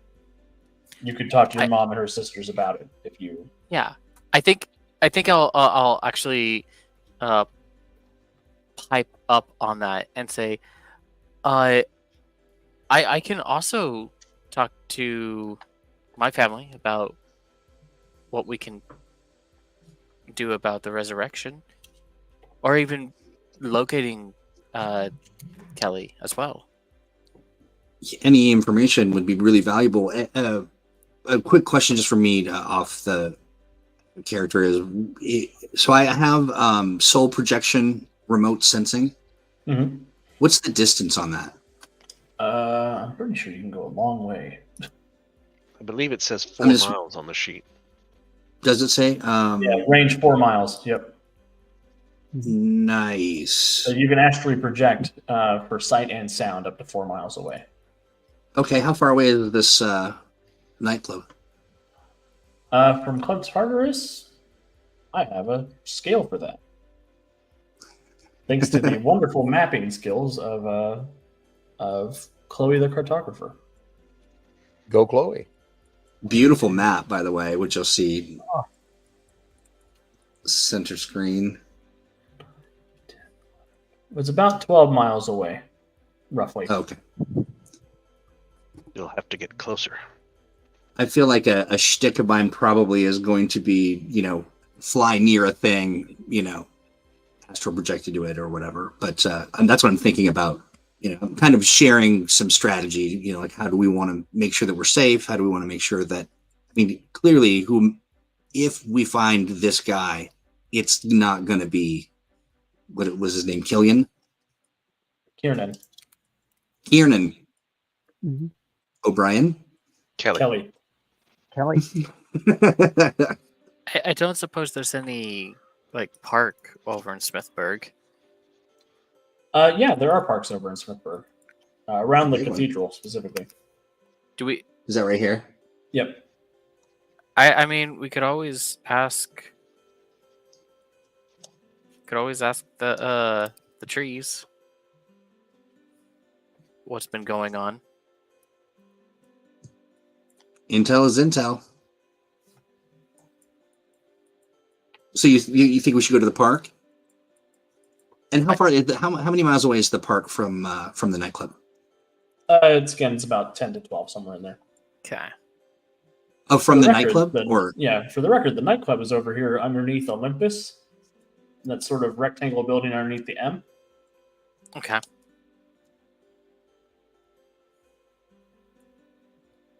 Okay, so across where's Olympus?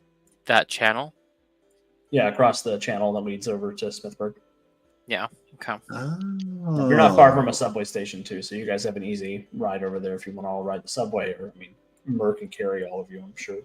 So Yeah, Where- yeah. Let's.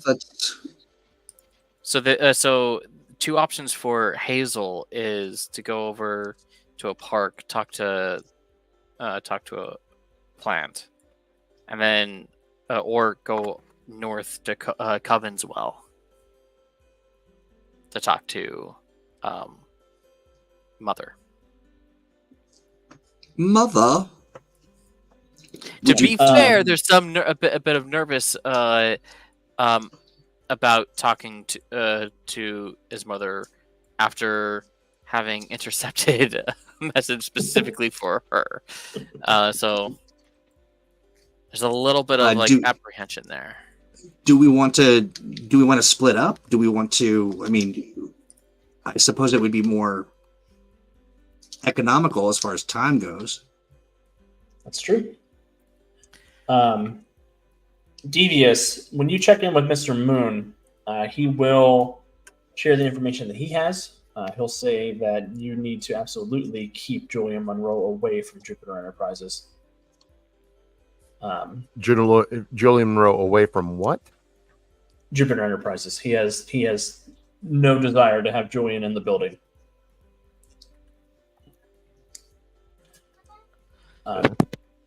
He tells you whatever soul magic that wizard is doing is something my father can never get his hands on, or it will be the end of this city. All right. I have a question for the GM. Yes.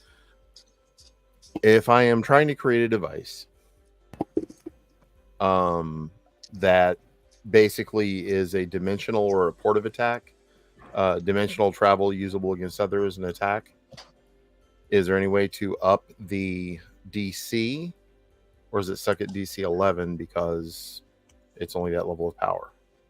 You can increase its ranks. You can just do extra ranks to give you extra DC. So I'll just put those on as a additional flat level power. Yeah. Yep. Up to DC 8. Wait, what power level are we? Are we 6? It's a couple of different power levels. I believe Ferguson's power level 8. Okay. All right. Thanks, sir. You're welcome. And Moon will also tell you if you're looking for somebody who can do a resurrection, Anson Walker is capable of it if you can convince him to.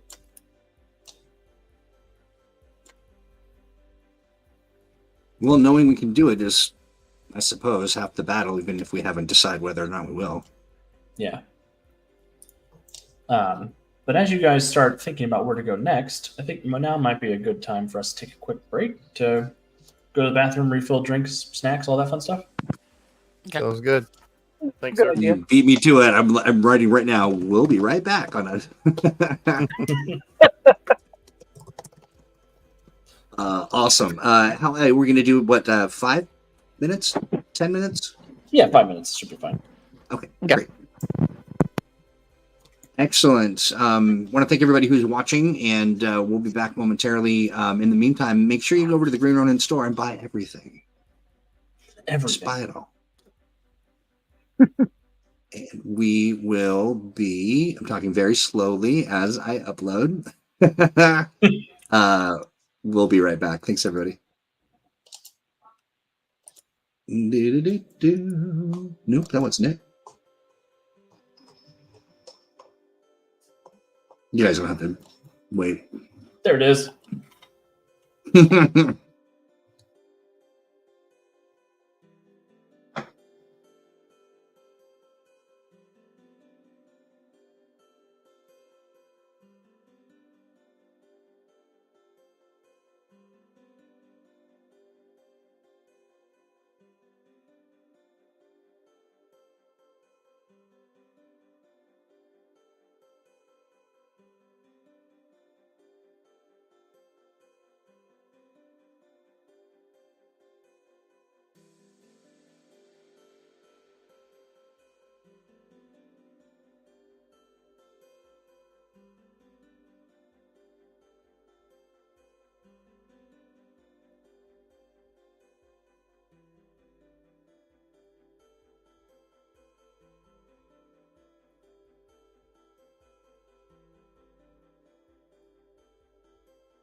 Yeah.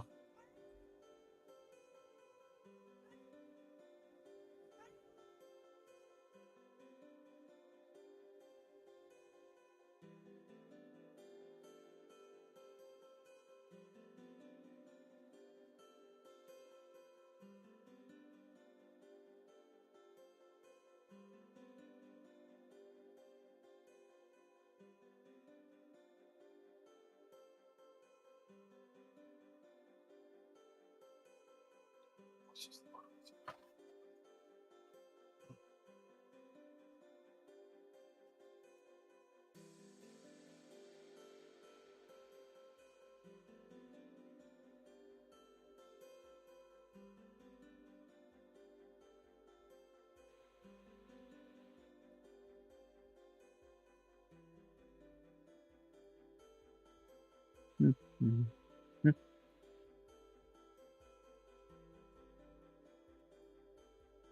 Doopa doopa doo. Doopa doo.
Meow.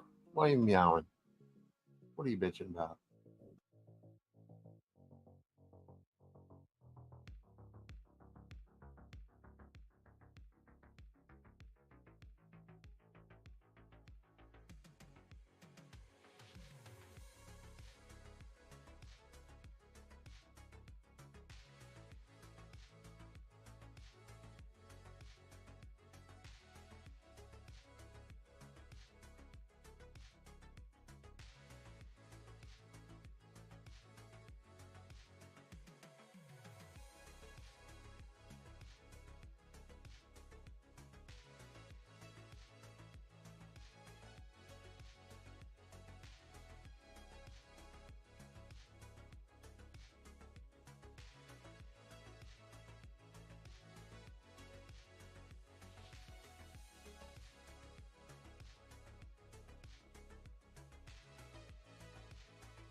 Welcome back. Hello.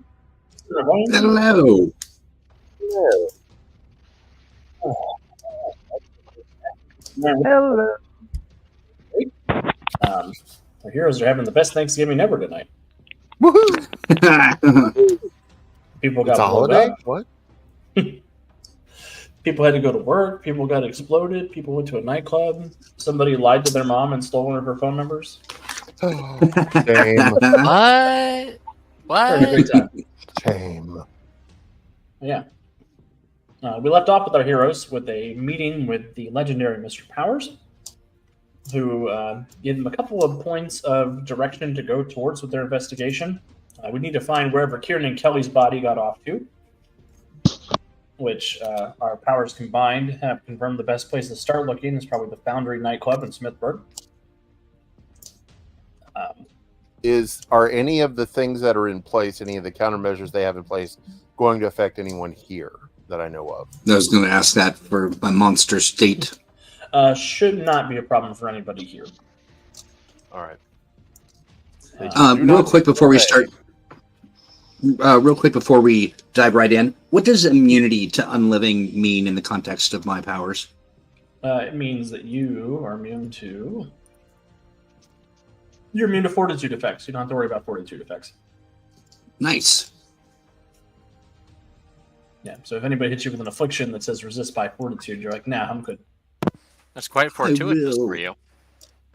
Yes. And fortitudinous. Fortitudinous? I don't know.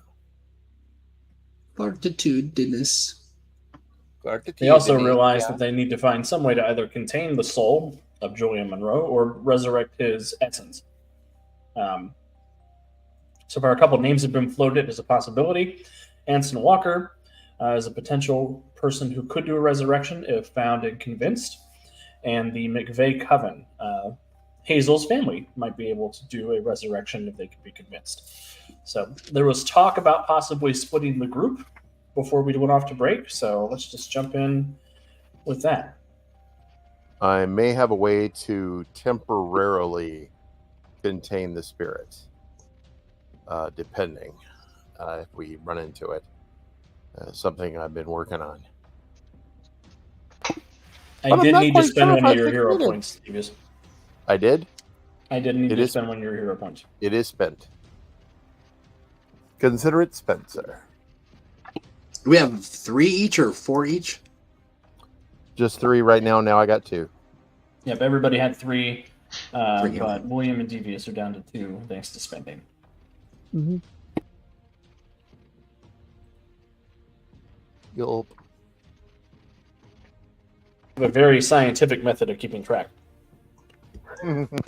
I mean, I used to use poker tokens.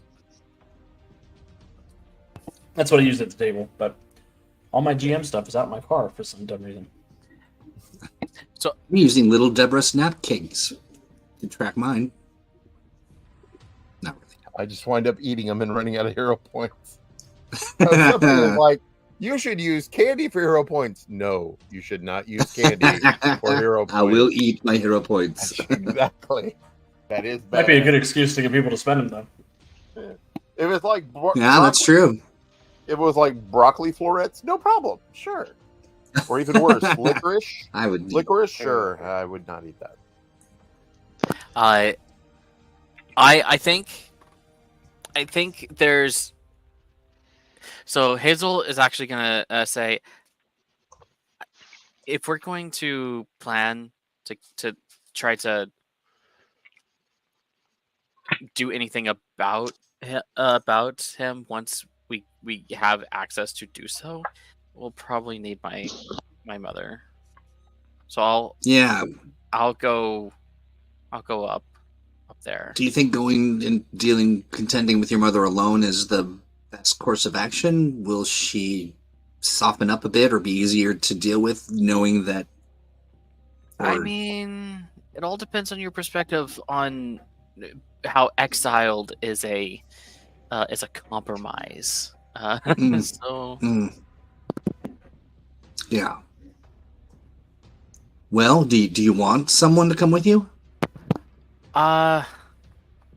I mean, maybe someone that knows a little bit more about the about Monroe than I.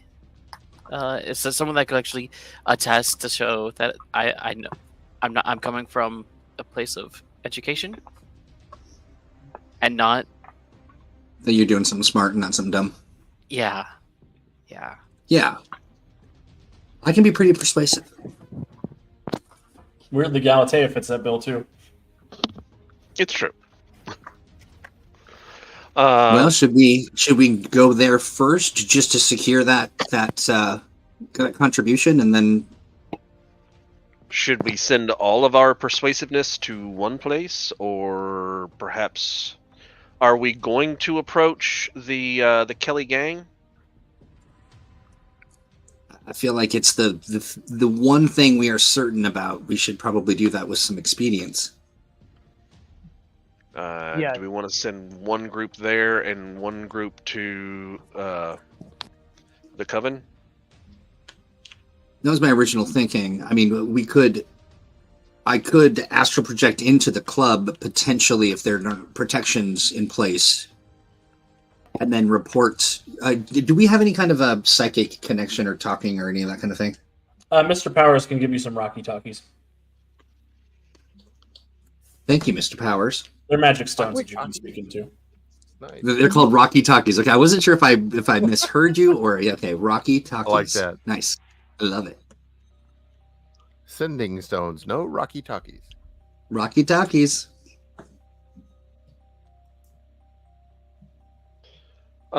So who wants to go and talk to witches, and who wants to go talk to Irish gangsters? I can go to talk with Irish gangsters. I can be I convincing. feel like I cock my Yeah. machine gun. and you've got a contraption of some kind, right? Or do we know about that? Do we not know about that? I mean, he's wearing I a say good I walking did suit of announce. I thought you announce would that did, yeah. I did announce that I did have a possible way to contain a spirit that I had been working on, but I was not clear. Basically, I'll need a little bit of time in my shop to get that together.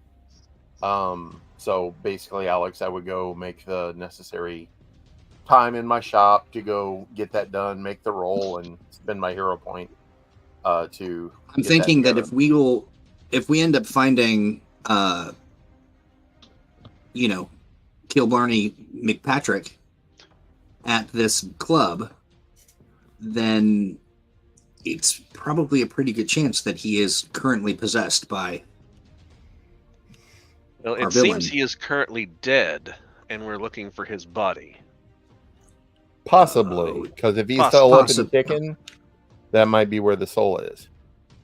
Right. Yeah. But if the soul is up and moving around, why is he upset about? Why I is think he upset? wants his body, his own body. Well, everybody wants shit. Either way, bottom line is we still have to find out what he's doing. I mean, That's right. My point being, the point I was making we have to is, stop him. yeah, absolutely. But the point I was making is that if we've got a device that needs to be built, maybe we don't go there until we've got that device, Okay. or at least the help of the Coven. Mm-hmm. We're might be currently prematurely- making contingency plans. Well, it sounds like we've got two contingency plans right now. Got the Coven or this potential box of capturing. Yes. But I will stress that the box of capturing is temporary. It would not hold it for long, i.e. I'm using a jury rig, which means that I can make it quick, but it's only going to last one scene. So it'd probably only be good for transport to a place or to somewhere where we can have that spirit dealt with. We're gonna But make a you so-called capture it trap and it- for ghosts, like a ghost trap. Oh no, I blew up Troy's internet. But is this Trap got him. Ghostbusters? Damn it! Right. My internet Well, just pooped out right in the midst of my joke. I tell you, it's more applying an etheric frequency modulation technique to rectify hexadecimal glyph encoding errors, and the modulation will recalculate the taumaturgic quantum field and ensure consistent etheric temperance manipulation, which will halt the progression of necromantic spectral particle flow, causing a recursive loop. No glad you know spellcasting that. in here. No, that's science. What's the difference? Well, what are we doing, friends? Someone to the lab and someone to the coven, I think. I need I to go wonder to if the lab we- and then yeah. go to the Irish people. Who is coming with me? So I'll come with you. They'll go to the coven, and then we should meet up before we hit the nightclub, just to check in and make sure that we know what's happened and what's going on. Man, I was Alex hoping is But you James. needed to go with the witches because you're convincing. So is Galatea, though. Okay. Is there any history between the Amazons and the coven? Yes. Yeah, very friendly Good. history. Oh, good. cool. Okay. Okay, that worked out. Yeah, that's the obvious choice. And so that means then, Wait, hold on. My brain just changed. Like I had a paradigm shift. Is your character Amazonian? Yes. So Local Am I- Amazon. is that female? Yes. Mhm. Oh, perfect. This changes everything. Perfect. They'll listen to a woman. Yes. well, I'm a woman Truly. too. Well, oh, that's it. Are you? Okay, cool. Yeah. I Either mean, way, you this know. was going to be so much better than me. Yeah. It sounded like you could use the help. So then, great. And I was hoping it was going to be the Where- 14-year-old in a cape and the Iron Man going to the night. right, that'll go over really well. We're great. So then, James and we'll go with Mr. Smartbrains over here to Uh-huh. retrieve his ghost busting machine, and then we'll meet up before we go to the club. Yes. Just Somewhere. okay, just to compare some notes. Do we want to pick a where, or we have our rock soccers? Yeah, we have our Rocky Talkies. So Yeah. we will confer at a later time. So, Excellent. Awesome. all right, we head off to the lab. Me and Murr do. My character James reaches is out, with us too. In Mysterious Boy. and James. Yeah. My character reflexively kind of reaches out to pat Murr's head, but then stops and go, no, inappropriate. You know. I'm just gonna smile and be, nice. Maybe chuckle a little. His height. Now, do I take? I fly us over to your place, right? Oh, I fly. Oh yeah, you're right. You're a rock. You're I have- rocket. I have one on my character sheet says I have rocket thirsters. How did I? Oh, Thirsters. my bad. Good old rocket thirsters. I like And I that. I'm did write that, didn't I? Whoops. No worries. assuming Um, you can't fly. No, Who? Which is why we just drove. fly. Yes, you still Oh, have you're the talking keys, to right? Galatea. I'll tell you. Yeah, Galatea. Galatea. You still have the keys, right? Yeah, I do. Oh. Well, you know the way. Let's go. I'm looking Hazel, forward did you to steal a this. car? It's fine. I'll just show up at Mother's and just in a car that I don't own. Yeah, I stole the car, but people's heads are exploding, Mom. So listen up. It's on loan from the DMA. It's a government vehicle. Yes. All right. Well, I'll start with the folks heading over to the McVeigh Cup in their stolen car, quote unquote. As you make your way from Olympus up to Covenswell, it is about a 30-minute drive, especially with the roads congested as they are with people trying to flee town. You do see quite a few people out and about with doomsday signs, a couple of people with sort of red robes that have these golden apples embroidered into the stitches, who are proclaiming the end of days and the joyousness of the reopening, and just generally giving people a headache. I roll down the window and shout obscenities in Greek at them. I don't know what that means. And as you make your way to Covenswell, it's a little bit like Salem in modern day Massachusetts, very much sort of a quaint village that is almost frozen in time to when the witches assumed power here in the late 1700s. A lot of colonial era construction with some modern amenities that have been added in over the years. There is currently a red-violet energy field encapsulating the entire district. You do see there are witches interspersed every few hundred yards who are focusing on this mystical spell. And preparations are underway to keep Covenswell safe from whatever psychic backlash is going to take place with Julian Monroe's coming. The car is stopped at the entrance to the district by a couple of guards who see Hazel in the driver's seat. Hi, They look at each other. You're not supposed to be back here yet. I roll down the back window because I'm absolutely in the back. Oh, Galatea, we didn't know the Amazons were coming to make an appearance. We're on business. We are resolving this unfortunate situation. We have So we need give of Hazel your a leadership. suspicious look. Hazel I required an assistant. just points to Galatea and nods. I don't Very drive. well. They must have figured, oh, the car must be the Amazon. And they'll get out of the way and they'll say, Mistress McVeigh and her sisters are up at the main house. Thank you. Putting my head down, I just drive past them, just like not like, just don't look, don't see their face, don't see their face. You're doing fine.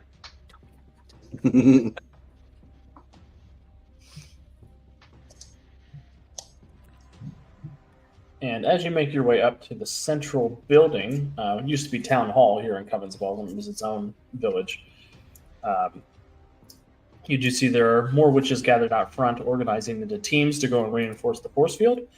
And the five sisters are currently sitting around a cauldron, working magic into some kind of large boiling stew or potion or poultice or what have you.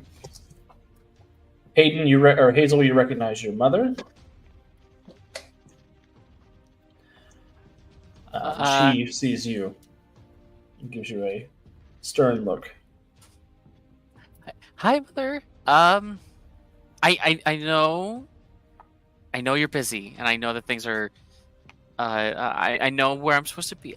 But I point to Galatea and I say, but we have we need help. We have business.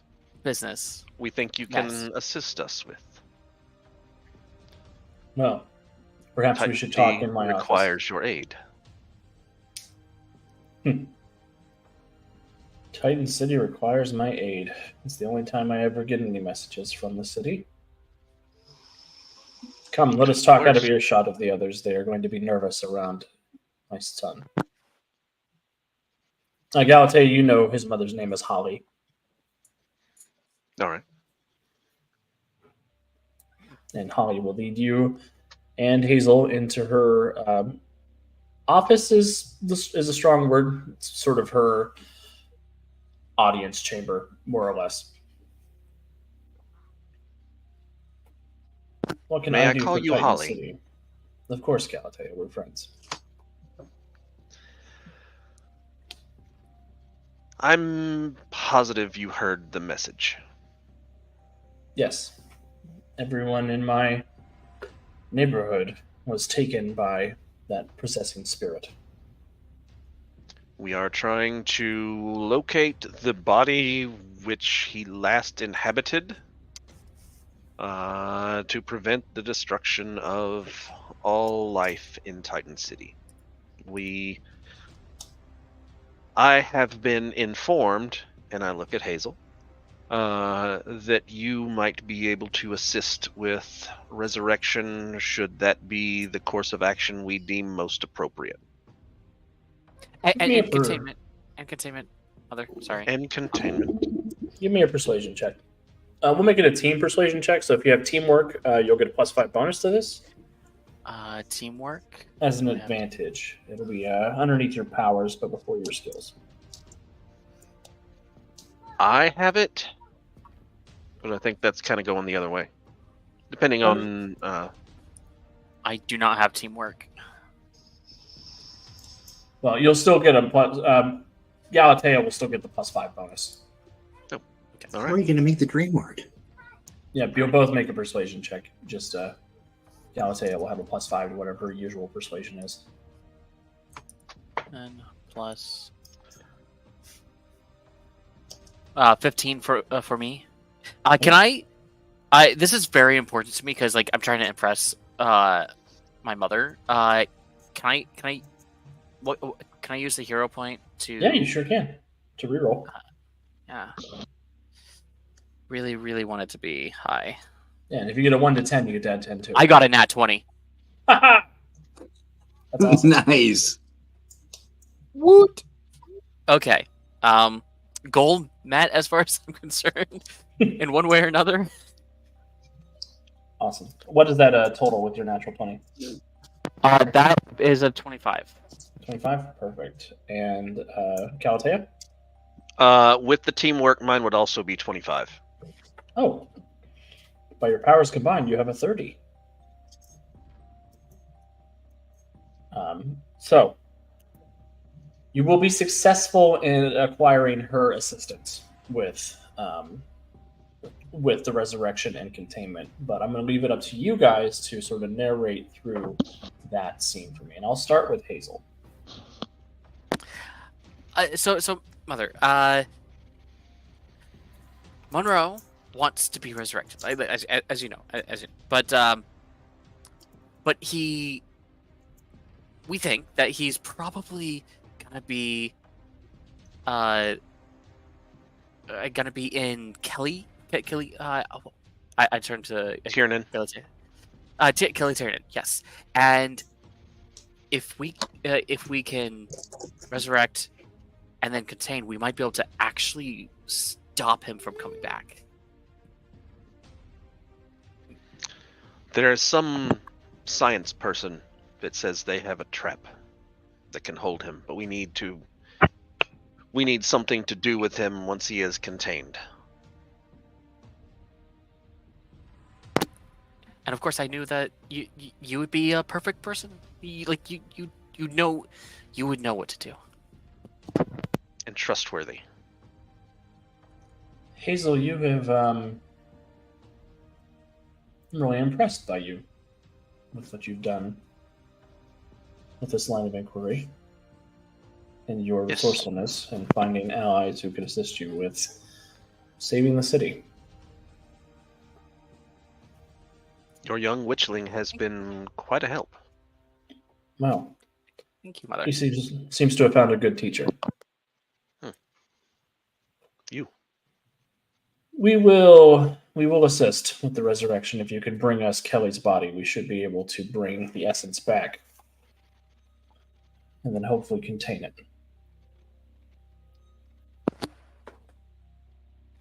Thank you very much, Mother. This is going to require us changing our plan to protect the neighborhood.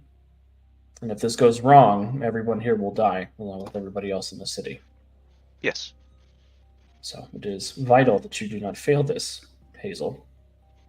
No pressure. Of course not. We'll do it, Mother. We can do this. We'll do it. I believe in you.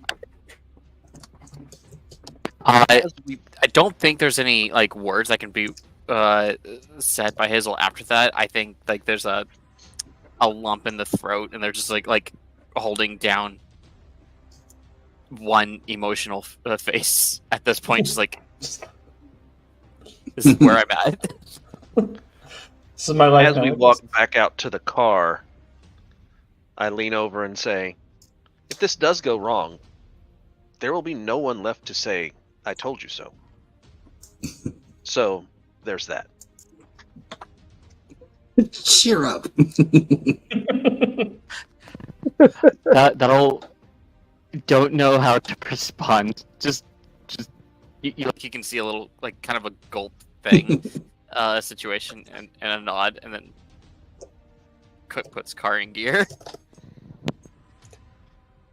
Excellent. It should be crazy science person. So as you guys are heading back to rendezvous with the others, back at Jupiter Enterprises, as Ronald Ferguson is leading Murr and Mysterious Boy into his lab, there is a there's not quite a panic in Jupiter Enterprises. You do see Otreya from the elevator before. She has a number of armed guards in the lobby, enforcing everybody's calm to the best of their ability.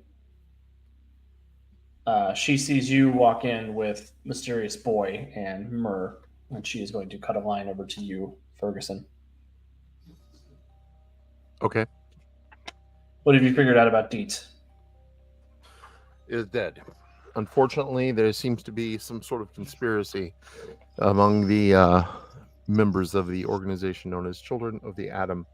They seem to be hoarding the and I'm like, look to her quietly, the equipment that we mentioned, and they are obviously up to no good.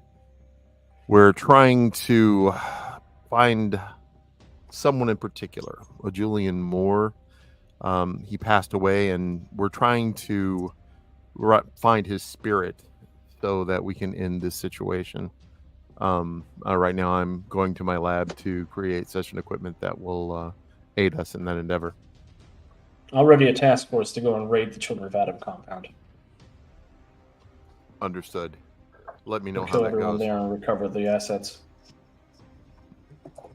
Did she say that like out loud where others can hear her?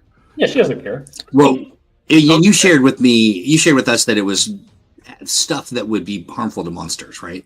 Like, we get the gist. Yeah, but it's kind of like I was hoping she'd be like, I will take care of. Like, I just thought you were going to take care of them. Here, have a doily. Would you like to dust them off? And yeah. There you go. She looks at you. I am an Amazon. I do not Doyle. We do not Doyle. There are no Doyles. Who is this Doyle? That's so good. We do All not right. Doyle. I was like, understood, nod, and basically go up to my lab unless she has some more to say. No, she just sort of goes off and starts picking security personnel to go put in a black van to go and raid the church. But you, come. All right. I go up to my lab and enter the, locking mechanism, open it up, and like, one moment. And I go inside, and there are strange glows, and about, 10 minutes later, I'll come back out with a bizarre device that has wires and a glass jar, and it's a mason jar. And there's like a little lights on it and things that go ping. I'm ready. Good job, Bigman. I have I'm no ready. way of knowing Let's if go. that's a good device or not. Well, hopefully it is. I spent a hero point for it, so Nice. Ready to go. So we're gonna meet up with the Coven crew. Yep. I would like to take a peek in the club before we go in there with some astral projection. I suspect that they may be prepared for something like that, but that's just my gut. I am hoping that that astral projection would not be a problem. I'd imagine if they have a lot of safeguards against Fae and things like that, they might have it against astral projection. So be wary of that. yeah, that's exactly my thought. Right. So I'm going to use the Rocky Talkie and say, we've got the device. Where are you? How did things go? Hello? Can you hear me? Yes. Hello? Is this rock working? Yes, it is. Yes, I can hear you. Rocky is Taki. You can hear us. Yes. What? Good. How did it go? We have secured the aid of the coven. That, I can't. Would and Hello? Hello? Sorry, going through a tunnel. let's meet up at that place that we love so much, and it's close to the. Where was that place? Where's the? You said it was in Olympus. Club Tartarus is in Nightclub? Olympus. Oh yeah, no, we Foundry I meant, nightclub is in Smithburg. Smithburg. Yeah, and so what I was thinking is let's meet at the cathedral. The cathedral? Oh yeah. Yeah. That makes sense. And then I could potentially even do my astral projecting right from there with all of us together, Yeah, you'll And I definitely can be able also to. ask the plants. just in case. Yes, that's right. All right, well, we'll meet you at the cathedral park called Cathedral Park. Is this cathedral like affiliated with? Wait, is this the cathedral they were at, or? Yep, this is the cathedral they were at. Okay, all right. Smithburg is kind of Little Ireland, so it's kind of the Catholic hotbed of Titan City. Dogtown in St. Louis, yeah. Yep. All right, so you all meet up at St. Gabriel's Cathedral, which is vacant now. The ambulance has come and taken the bodies that were created. People have run off because there was an explosion and everything is dangerous. Myrrh, go ahead and give me a perception check as you astrally project. Let me do that right now. Be a d20 plus your perception skill on the second page of your sheet. Okay, I rolled a 6. I'm going to reflexively use a hero point. Okay. If it's all the same, 2 shoe boots. Hang on one second. It's all the same to me. You have a plus 8 perception. Perception was what? Plus 6? Plus 8. Plus 8. So I rolled an 11. Okay, so 19. 19. Yeah. With a 19, as you float up into the air and start making your way down to the foundry, you do see that most of Smithburg is gathered outside the foundry right now. They've sort of clustered together in little prayer groups. We've got food cooking from a number of tents that they've erected. It seems like the whole neighborhood wants to come together at this tough time. At the nightclub? At the nightclub. Or Yep. just around it like a neighborhood, kind of like a block party? Kind of like a neighborhood block party. Okay. Interesting. And is there a giant Stay Puft marshmallow guy walking around? There is not, but there are a number of tough standing around. They've got Kelly Gang patches on. They've got Tommy guns out. They're keeping an eye on everything, keeping watch over the people who are gathered here for their protection. Okay. And In my sorry, go ahead. and looking into the club, you do see your form is able to pass safely inside. Okay. Do I see any kind of I just realized that all I said was in my ass, but what I meant to say was in my astral form. Am I able to get a sense of any other kinds of fields or anomalies? Let me check your sheet, see if you have any senses for that sort of thing. Astral form. You don't necessarily have another sense for weird energies, but you do notice sort of the faith that everybody has in each other and in the Kelly Gang. You sort of feel the energy of everybody hoping in the same direction. Okay. In a particular direction, or are they hoping at the? They're hoping that the gang will be able to fix their problem. Oh, okay. So this is definitely an independent, potentially problem that they're having, and everyone's coming together in support around something. Yeah, that's what it seems like. Excellent. Okay. Fantastic. You do see inside that there is the foundry itself is almost like a Max and Irma's or a TGI Fridays, where there's just random shit hanging from the ceiling and on the walls. Mostly tools and smith shop stuff, anvils, all that fun stuff. Gives it sort of an industrial decor. There is a large throne comprised of a number of scrap metal and various things like that at the far end of the foundry, where you do see there's an older man who is he's got suspenders, he's got his dress sleeves rolled up, he's sort of directing people into looking for Kieran Kelly. And he's can I overhear what he's saying at all? Yeah, generally, where's that no good layabout nephew of mine? He's got a lot of questions to answer. Why was his name on that list? Where has he been? Has anybody seen him recently? And there's a lot of general. The other guys who are answering to him don't seem to know his whereabouts. They're rattling off a list of names of people that Kieran has been associated with in different jobs he's pulled recently, trying to figure out where he went missing and why he hasn't checked in. I don't want to take too long because I want to get back and to let everybody know. I suppose I don't have the whatever the Blarney Stone because I'm incorporeal right now. But Right. what do I get a sense of anything like the last time he was seen alive, or any reason that they would think he's died alive? The last time anybody saw him was about a week ago. A week ago. Well, Right before he went on a mission to deliver some weapons out in Collingdale, is what they say. Out in Collingdale. Okay, I'm going to bring that intel back. I'm going to Go ahead.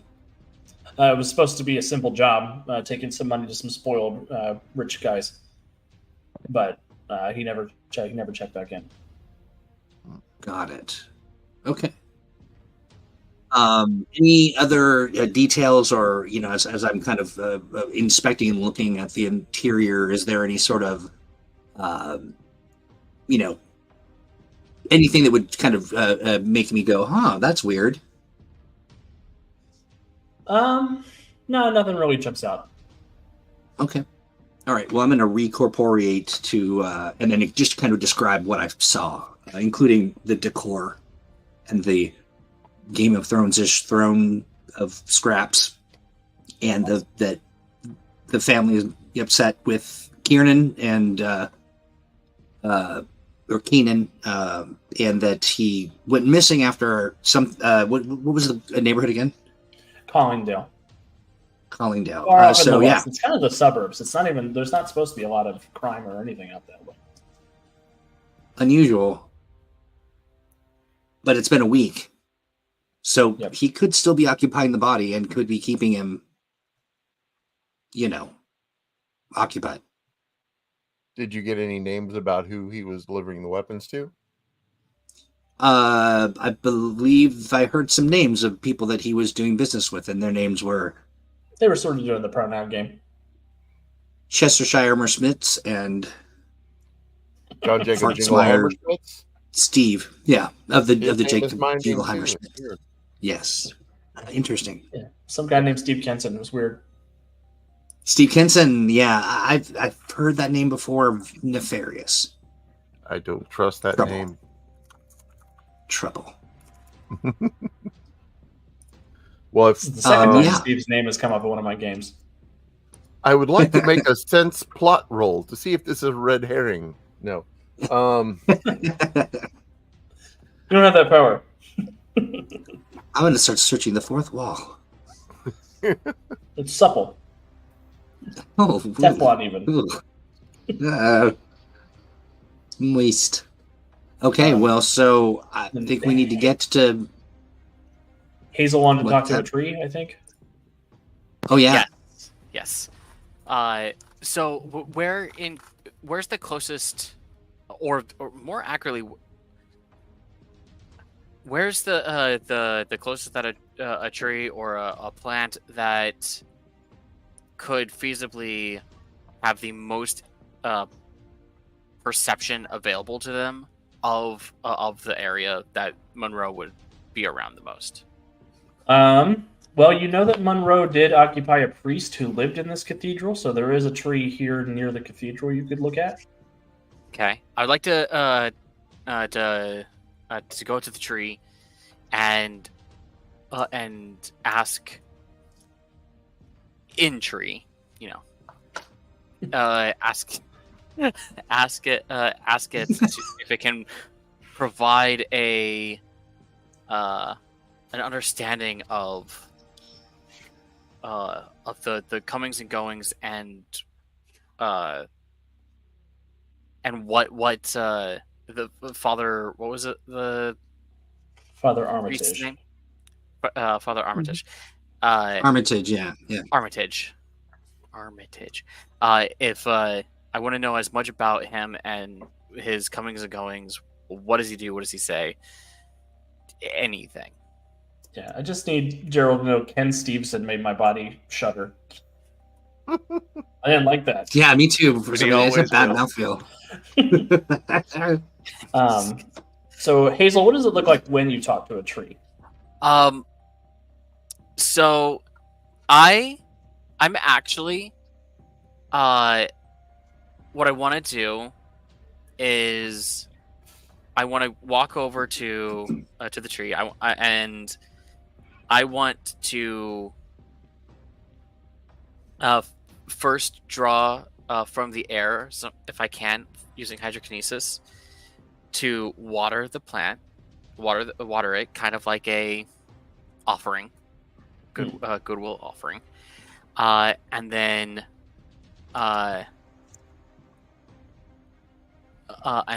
just basically put my hand on the tree and ask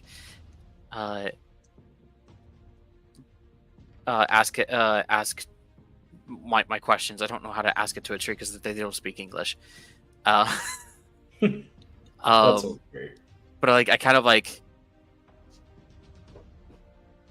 vibe my my thoughts to the tree. Yeah. So the tree will sort of. That was delightful. Thank you for the raid. Hold up, is the tree actually speaking? This is just how it comes in your mind. Okay, cool, perfect. All right. There's carrots on either side of the dialogue in the comic book bubble. Asterisk I in love tree.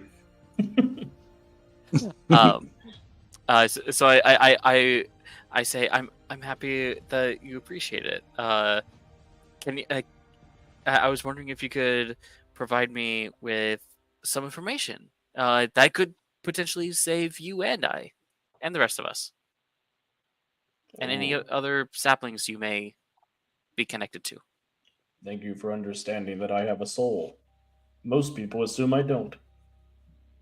Especially that tree across the clearing. What's sorry, I'll come back and ask more about that when we have more time. He grows an inch closer to me every year, and he thinks I don't notice. You should tell him to stop. Everyone knows what he's trying to do. Would you like to grow a little bit faster? Yes, and closer to him. I use plant growth. Oh.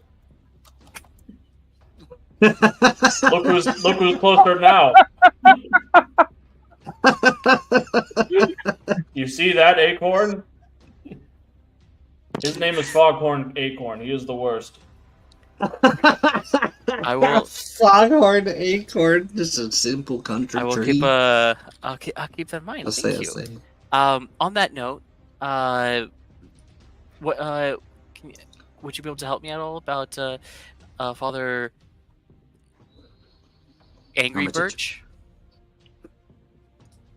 Oh, you're talking about the guy who lives in that building over there. Yeah. Yes. Yes, he comes and goes very often. Do you know anything that is unusual about him? I like what is it? Does he have people? Do you know any identifying things about what he does?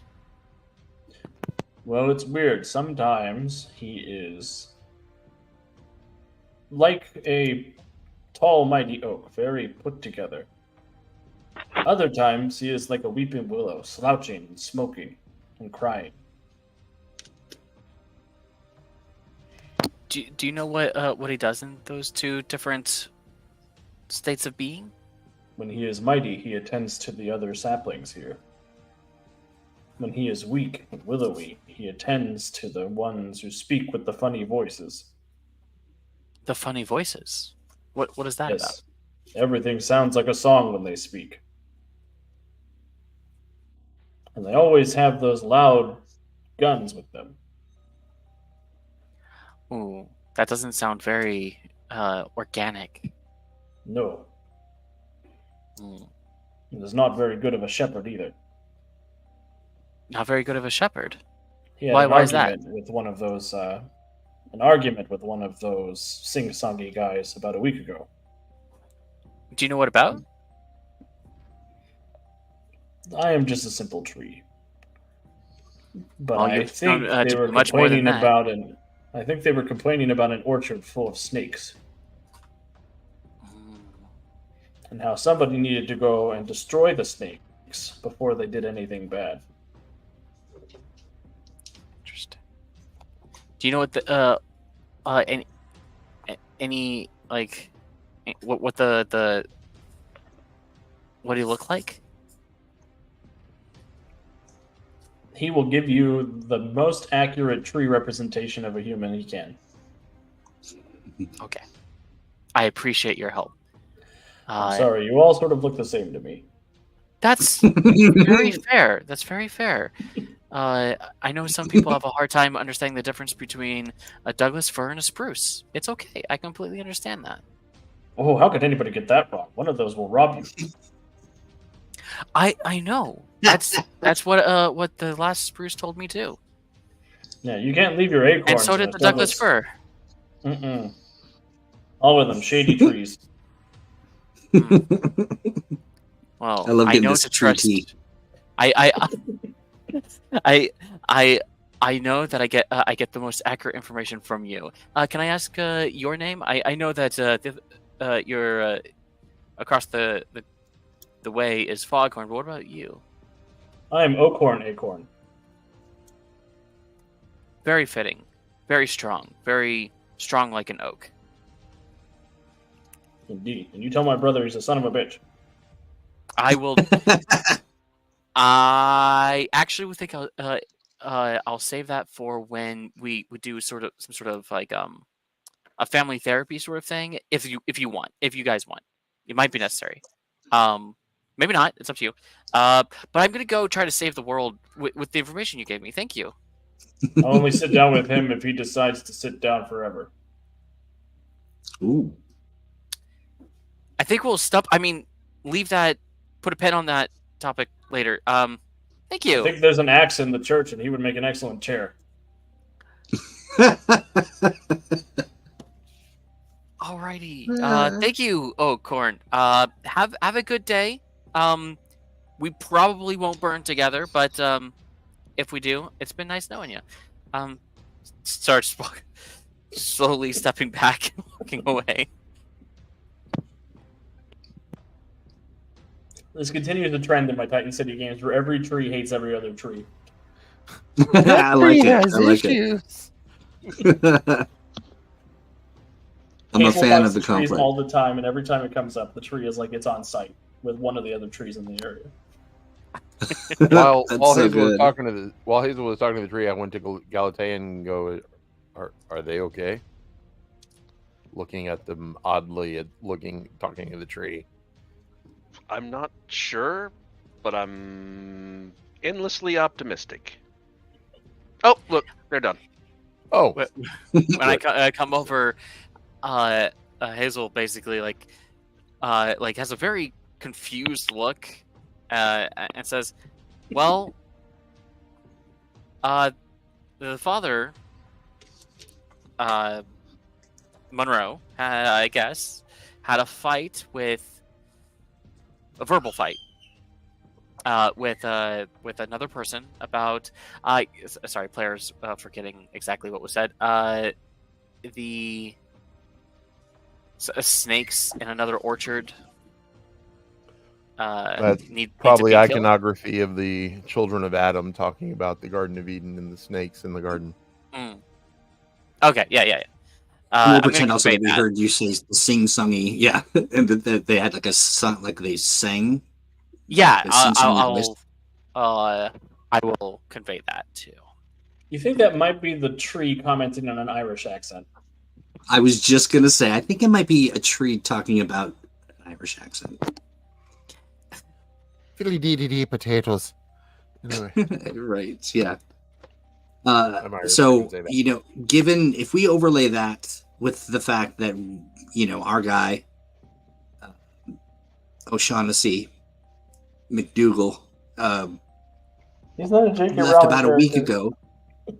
What's that? Said he's not a J.K. Rowling character. I was thinking more along the lines of O'Shaughnessy it's always McIrish funny. face.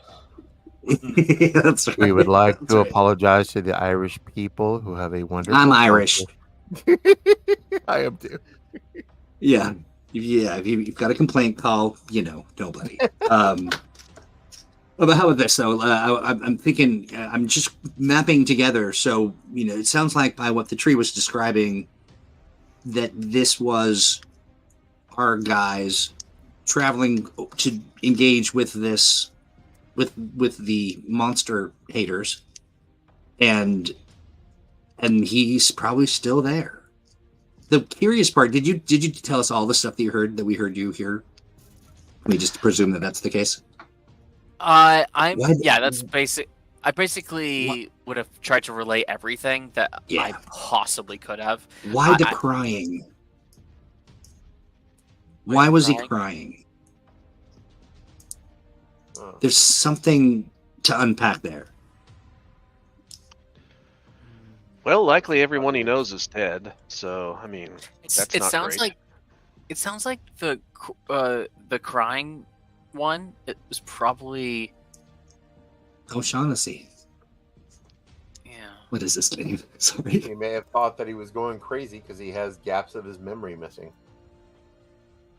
He might have been lamenting that. Well, no, I think that we were talking. Correct me if I'm wrong, but I thought we were talking about the when he would be taken over, he would be crying, and then when he wasn't, it was the what was it, Armitage? Armitage, yeah. Yeah, so it was Armitage that would be crying when he was When he being was taken possessed. over by, when he was possessed.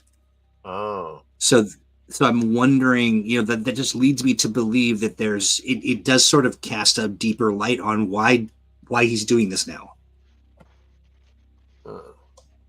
Something a little bit more sinister or problematic. Maybe he's being, I don't know, bribed, or not bribed, but blackmailed, or especially with the crying. What was that? Or extorted in some way? Yeah, extorted in some way, or I don't, everybody loves somebody.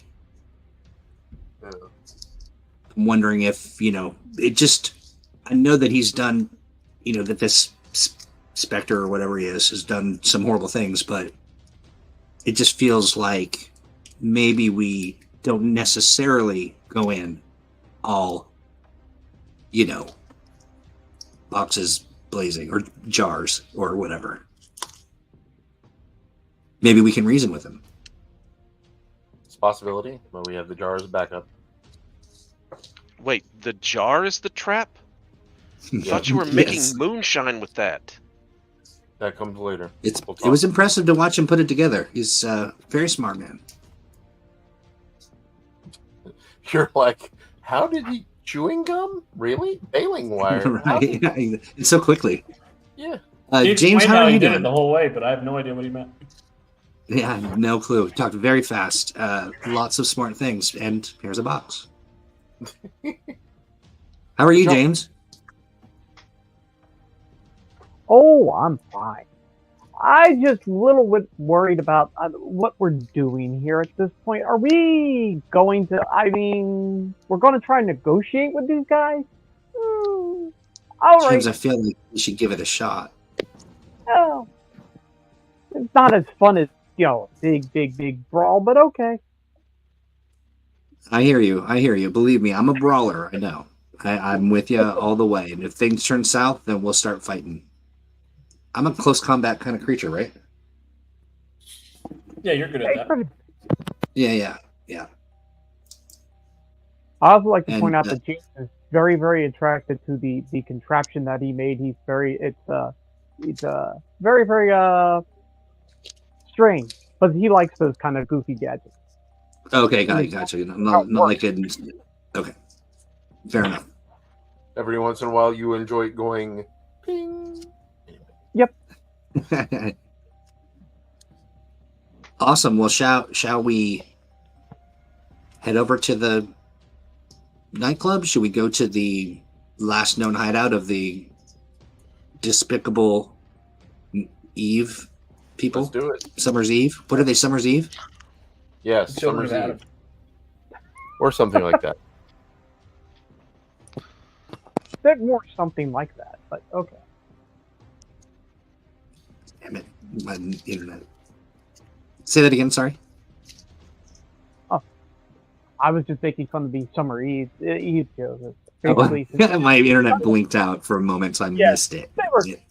My joke about it being kind of like, well, they kind of are like that, yeah. Considering what Summer's Eve is, yeah, they're sort of like that. Not that that's a product nowadays, but yeah, okay. A useless charlatan. Yes, let's go see the douchebags.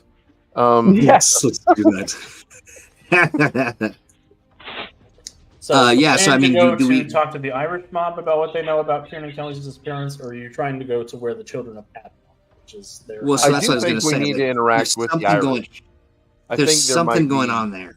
Yeah, I think we might be able to get some information from them. I think actually, they would and probably, I described what happened.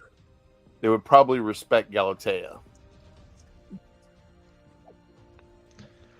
It's And not monsters. a gang. It's not a gang. Yeah, they have an affinity for monsters as well. I mean, so the both of us would be. A quick question. Did I immediately? I was trying to remember when I overhearing. Are all these people picnicking because they want the Irish guy back? Well, they're trying to band together to distribute food and to be comforted before the world ends, basically. I see. Oh, I see. Yes, got you.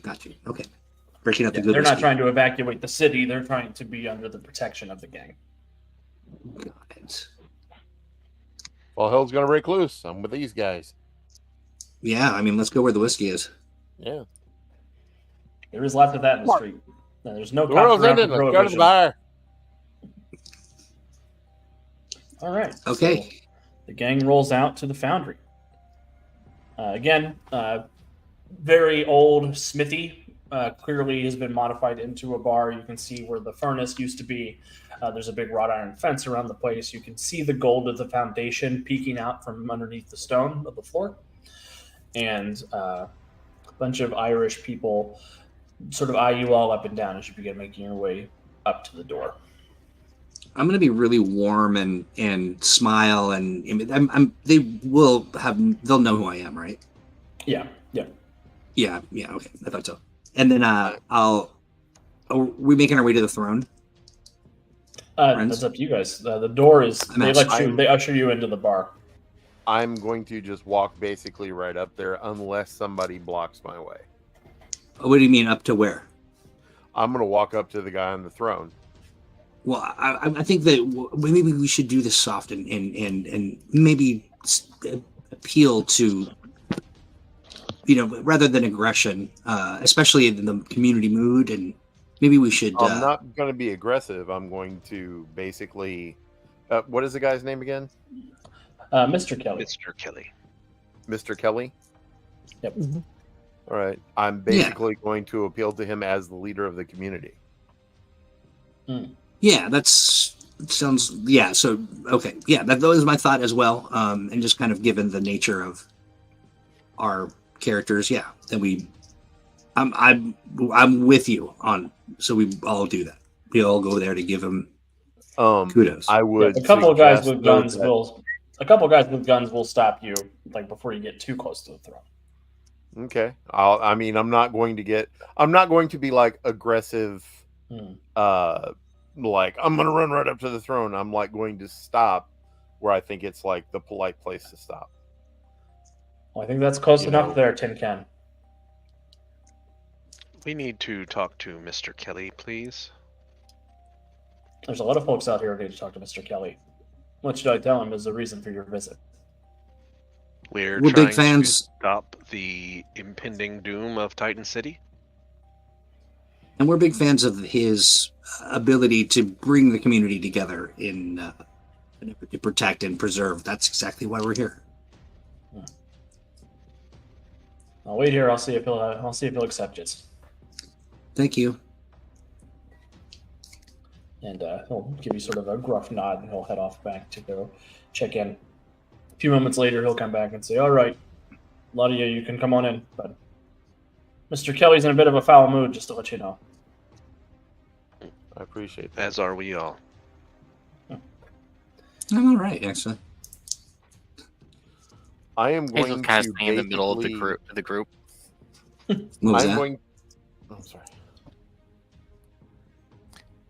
I just said Hazel is staying in the middle of the group, just kind of like not getting too far. My character is very actually protective of both Mystery Boy and Hazel. So I am going to, wherever there are guns, I'm going to be in between those guns and Hazel and Mystery Boy. I figure the gargoyle can take care of themselves, and heck, that's an Amazon. So yeah, they're good. But I am going to try just to be quiet and let Galatea be the speaker. Just silent, quiet, strong, standing there. Well, you are all an interesting combination of folks, aren't you? Yes. We come with a request and an offer of aid. This is about that no-good nephew of mine, huh, Kiernan? Indeed. Yes. Nod. I knew it was a bad deal he was starting to make with those children. I'll tell you what I know. So- A week ago, Kiernan went to go sell a bunch of guns to the children of Adam. He never came back. But before he headed off that way, I'm pretty sure he had a meeting with that daft priest over at St. Gabriel's. They got into a bit of a disagreement, from what I understand, from the people who go to the congregation. Turns out the priest was trying to convince him not to sell guns to the crazed lunatics. Seemed kind of in character, I guess. I also urged him not to sell anything to the children of Adam because it's bad for business.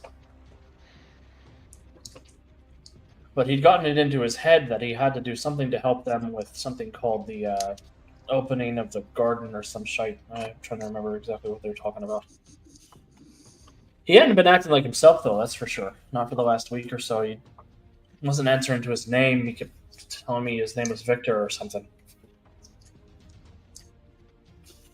Monroe. Correct? No, I've never heard the name Monroe. It's Julian Monroe, not Victor. Did you get a sense of why he would have any? Was he particularly sad? Was he acting, depressed or sort of unusually emotional? Paranoid, I'd say. Paranoid. Kept talking about how his whole life was an illusion and nothing was real, nothing mattered. I tried to get him some help, but he wasn't listening to me. Lines up with what we have heard. Can we explain to him what's going on? If you want to. I think we do. It's his family. Yeah, I think we'll just describe, why he was acting like he wasn't himself, because he wasn't. Every time I think I've got a handle on what goes on in this city, something else crazy happens. Yeah. Yeah. So you think my nephew's dead then? We don't know that. Or if he is in fact this Victor and not Monroe, then perhaps there is some war between spirits. Perhaps he is still alive and we can return him to you. Oh, I If take it as a that great is favor if you wish. returned him to me. One gang to another. Well, I mean, what? Not again. My mother is already looking into doing the resurrection, even if he is God. Well, if you could find out what happened to him, I'd consider it a big favor to me and the gang. Do you know the address or the exact place where he was intending to do these, sell these weapons and Yeah, Or I any have an names, address. perhaps? He was meeting up with some feller called Father Harrow, Mhm. and Mm, a place called the Orchard is what the bastards call it. Where that's at? Yeah, he'll give you an address. It's out in Collingdale.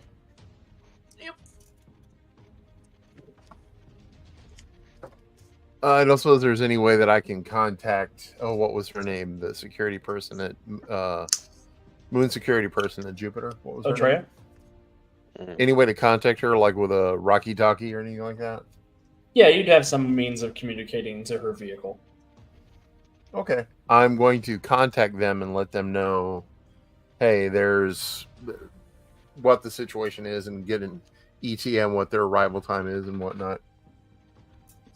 She'll say we're about 10 minutes out from the Orchard. We're Do you on want us our to wait way for you there to arrive now. before weapons. Do you want us to wait for I you to think that arrive might be before we wise. use weapons free? Yes, I think that might be wise. Basically, our two groups together should go in. You got it. Affirmative. All right. All right. All right, let's go negotiate with some crazy monster hating cultist. Yeah. Negotiate. I say, pat my gun. You actually have the best chance of all of us. How do you figure? I look at Southern flavor and a Western.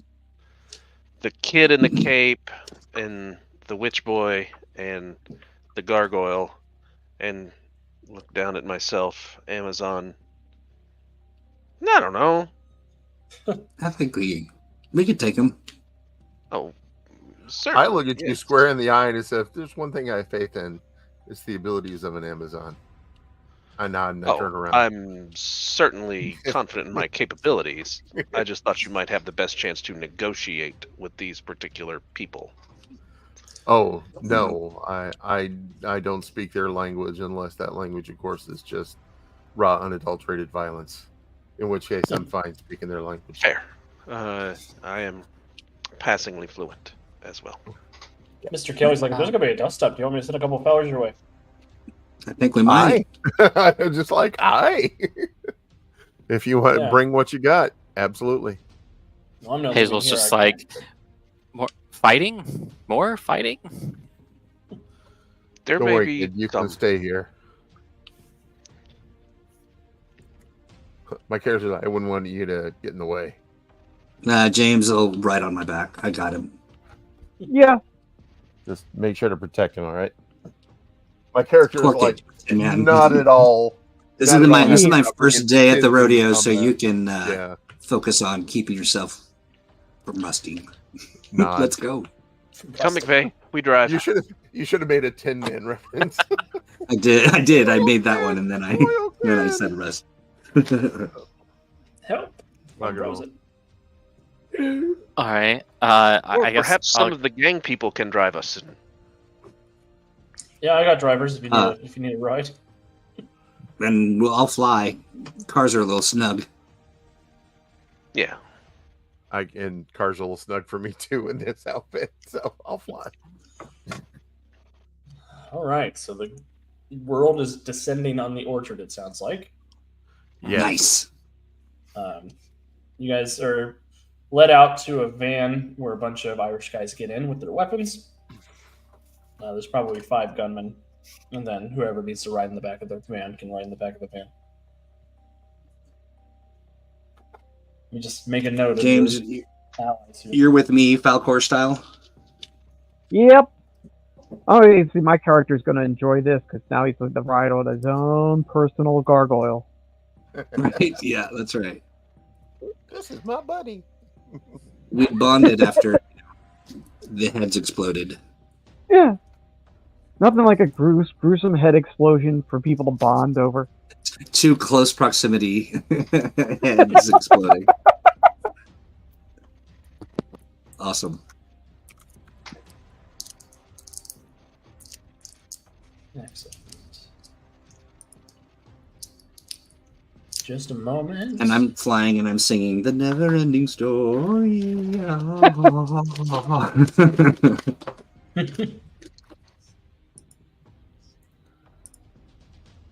Just a moment.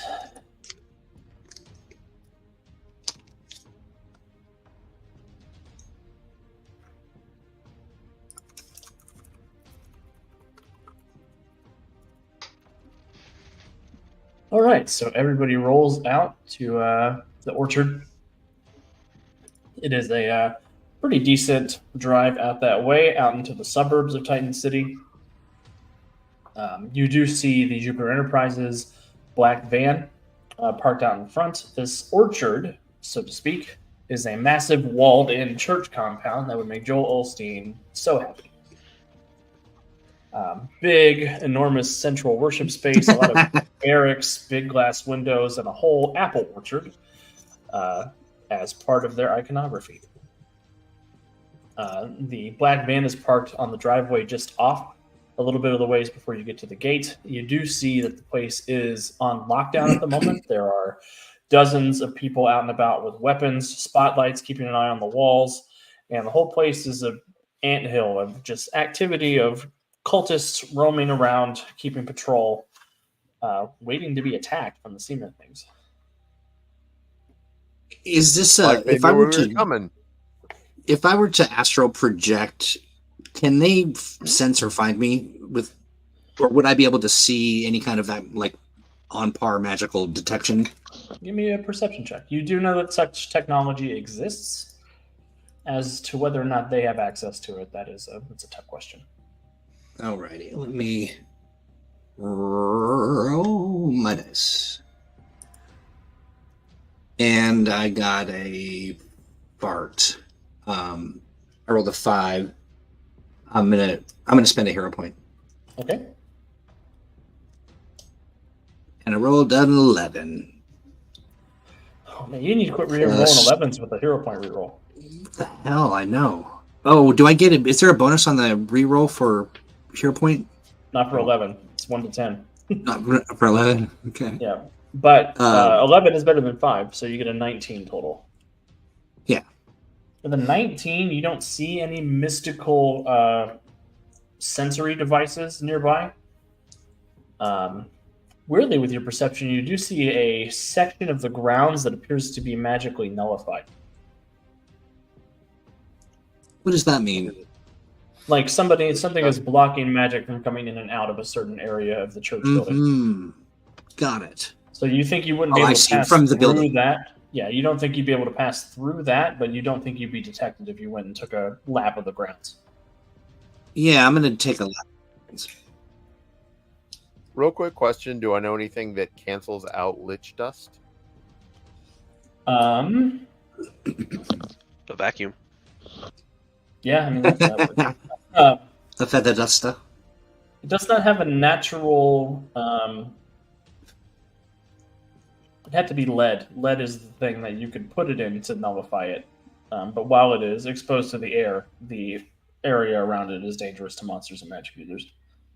Question: would a gust of wind be enough? Because like the wind pushed is not going to have magic in it, but the wind might have enough force to still be moving and push the dust out of the way if there can be like a gust of wind type spell that someone has access to. Yeah, or that would like be possible. hydrokinesis, perhaps wash it down the drain, as it were. Yeah, something when you throw a rock, it's still a flying rock. Exactly. From what you know, that would work. Well, if we need to make a path, I let it be known that most likely what is on the ground is lich dust, and it suppresses magic. But if you were to conjure up a spell that would push water or wind to push it out of the way, you might be able to successfully navigate pushing it out of the way to make a path for yourself. Quick point of clarification: is it on the ground or is it part of the building? The null zone? Yeah, It seems to be the basement of the church, if you had to guess. yeah, that's what I thought. So it's not really outside or something, because that's what I thought at first. That it was sort of a salting of the earth or something. But How difficult would it be for DC 20 to use hydrokinesis? But would it how hard would it actually be to find a way to, like, this is an orchard, so it has to have some irrigation, right? Oh yeah. So yeah, I have definitely. access to water. Yeah, there's definitely water here. right. Okay, so for enough water to wash away the lich dust, right? I'm assuming to do that would start the whole thing. Yeah, you'd have 'Cause you to can't- figure out exactly where the lich dust is. I mean, you can wash out the whole foundation of the basement, but there's a risk you drown whoever's down there. That's fair. Did not think about that part. But you could definitely nullify the lich dust with water. You just don't know what the consequences of that would be. And there might not be anybody down there. That could just be where Kieran Kelly's dead body is, if he's dead. True. Or But if he's that not, is- He's doing a lot of work right there. yeah. But if he's not dead, then we also just killed the person that we said we would try not to, which we'll try to do something positive for. So It's okay. We'll trap their spirit. We're good. No, And with your spirit. Who are we gonna call? that's right. Okay. I'm gonna.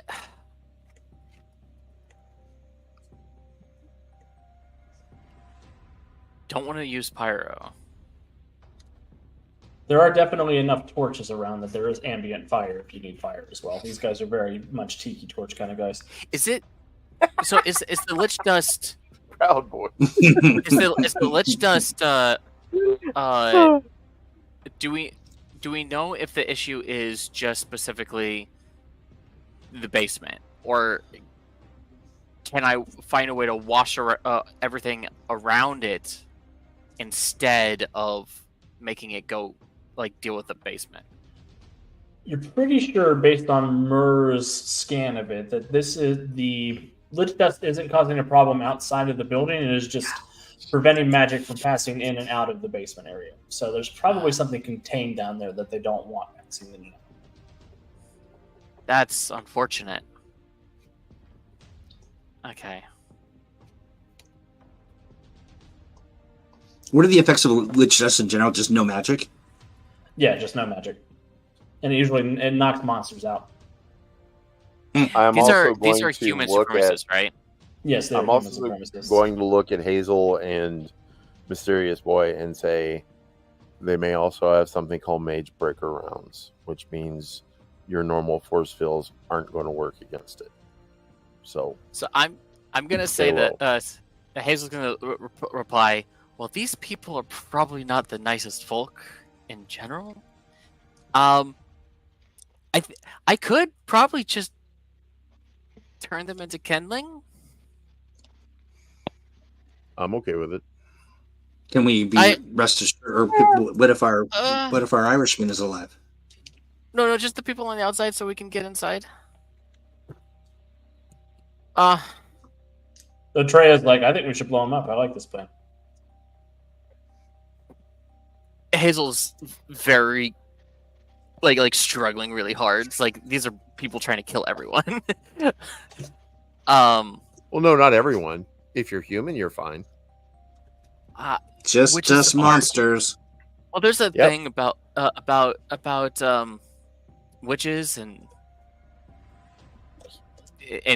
human supremacists. They don't like witches. Yeah, either. no. Yeah, I mean, yeah, that's true. The whole, Okay. I don't know if it's a rainbow, but Burn yeah, them the back. spectrum of. So This is a little bit before Nazis arrived, but my character is very much of the opinion that all blinking Nazis must blinking die. I hate fascists. Well, I mean, these people are essentially the same kind of people that like the Coven historically fought against, like Yeah, let's fight 'em. legitimately. Yeah, So burn them back. do I think we you all want are me in to just agreement. start burning them? Yeah. From All the right. top. Look, they blew everybody's head off. Why don't we just burn them all up? I mean, I don't Yeah. see the big. But we don't know if it was them, I right? don't think it was them that blew Well, people's head I don't off. think They're that. I very think that that Look, was. we know they're not planning a good thing. So let's stop them before they do the bad thing. That's very true. But let's also not mix up our people, just in case there's some intel in there that we want to make sure that that will work I will for not us. hurt anyone on the outside. I mean, That's on the true. inside, Yeah. just on the outside. That's good. I mean, So We only need one. how exactly can I go about this? So I know, according to this, pyrokinesis 12 damage, Oof, that's hot. and then I also have improved. I have improved critical to pyrokinesis damage. Yeah. So like, to So, what? How what can I- I maximize this? Yeah, what I want everybody to do is roll for initiative. Yeah, that's so. it is that time. Oh, goody! Oh, I got a 20 plus 5, 25. 13. All right, 1 second. I keep rolling single digits. I rolled a 5. That gives me I'm a plus getting- 2 over 7. 23. 18. Plus 1. Threat range with it. So Galatea got an 18, Hazel got a 25, Ronald got a 23, Myrrh, 19. and Mysterious Boy, I have a 7. 7. Yeah, I rolled a 5 and plus 2, so yeah. Plus 4 Your allies are going to go and be in their own fight. I'm not going to include them in this initiative count. Wait, 1 second. I have a question. This says improved initiative plus 4 bonus to initiative checks per rank. Yep, that should be factored in. I believe. Okay, perfect. Awesome. Just making sure. Yeah, because I think let me double check just to make sure. Yep, it's factored in because you have an agility of 1, and then you get plus 4 for improved initiative. Okay, perfect. Awesome. All right, let me get some bad guy initiatives. Yeah. Cult 1, Cult 2, Cult 3, Mother Harrow. Okay, one reaction, hovering, flight. I suspect there's not going to be a lot of cultists for very long. Are there any cars out here We'll be that are right theirs, back. or all the cars of theirs inside? There are cars. They have one big church van that is inside. Oh, but there's And no then- cars of those of the bad guys outside, right? No. Okay. You bet Father Harrow probably has a couple extra cars of his own, like luxury cars, inside the compound as well. But I got you. the only visible one is the Meek showing her the Earth car. Okay, no problem. All right. Man, I Who is suck. the first to act? Hazel will be. I'm just finishing the bad guys initiative real quick. Okay. So initiative will be bad for me. Can I Hazel. say something before combat begins? Yeah. I say, let me draw fire first. I will then knock on my head like ting ting ting. Trust me. Yeah. What is your protection on as far as that goes? What's the rank rating? Well, if we're going to change meta information, 12. If we're going to change meta information? Exchange Yeah, meta I information. mean, yeah, we're exchange. like we're talking actual stats now rather than Yep. trust me, I'm tough enough to take it, Yeah. 12 toughness. I'm just curious. Nice. Yeah. All right. Hazel is technically first in initiative. I can always get behind everyone after I do my Ronald's thing. right after you, so if you want to, yeah, that's fine. Yeah, I'll just go right behind him. Okay. So I'm going to. How many of them are there? So they are divided into groups. the ones that are immediately threatening your gang of friends are 3 groups of 10. And then you see the leader of the group, Father Harrow, is there. He is bare-chested, wearing white silk pants with a giant double-handed sword in his hands. So, how many can I attack with pyrokinesis? So with your pyrokinesis, that has multi-attack. So you can attack all 4 targets if you want. You'll just get a -1 penalty per attack. So you'll roll 4 attacks with a +4 instead of 4 attacks with a +8 to hit. So are these groups individual units then? Like we're treating them like a single person, essentially? Yes. Yeah, Okay. the 3 groups are individual stat blocks. So, this would be standard ranged combat spellcasting. So, Yes. Yep. You'll make a d20. Usually have a +8. If you want to attack all 4 groups, it'd be a +4. If you want to attack 3 groups, +5. 2 groups, +6.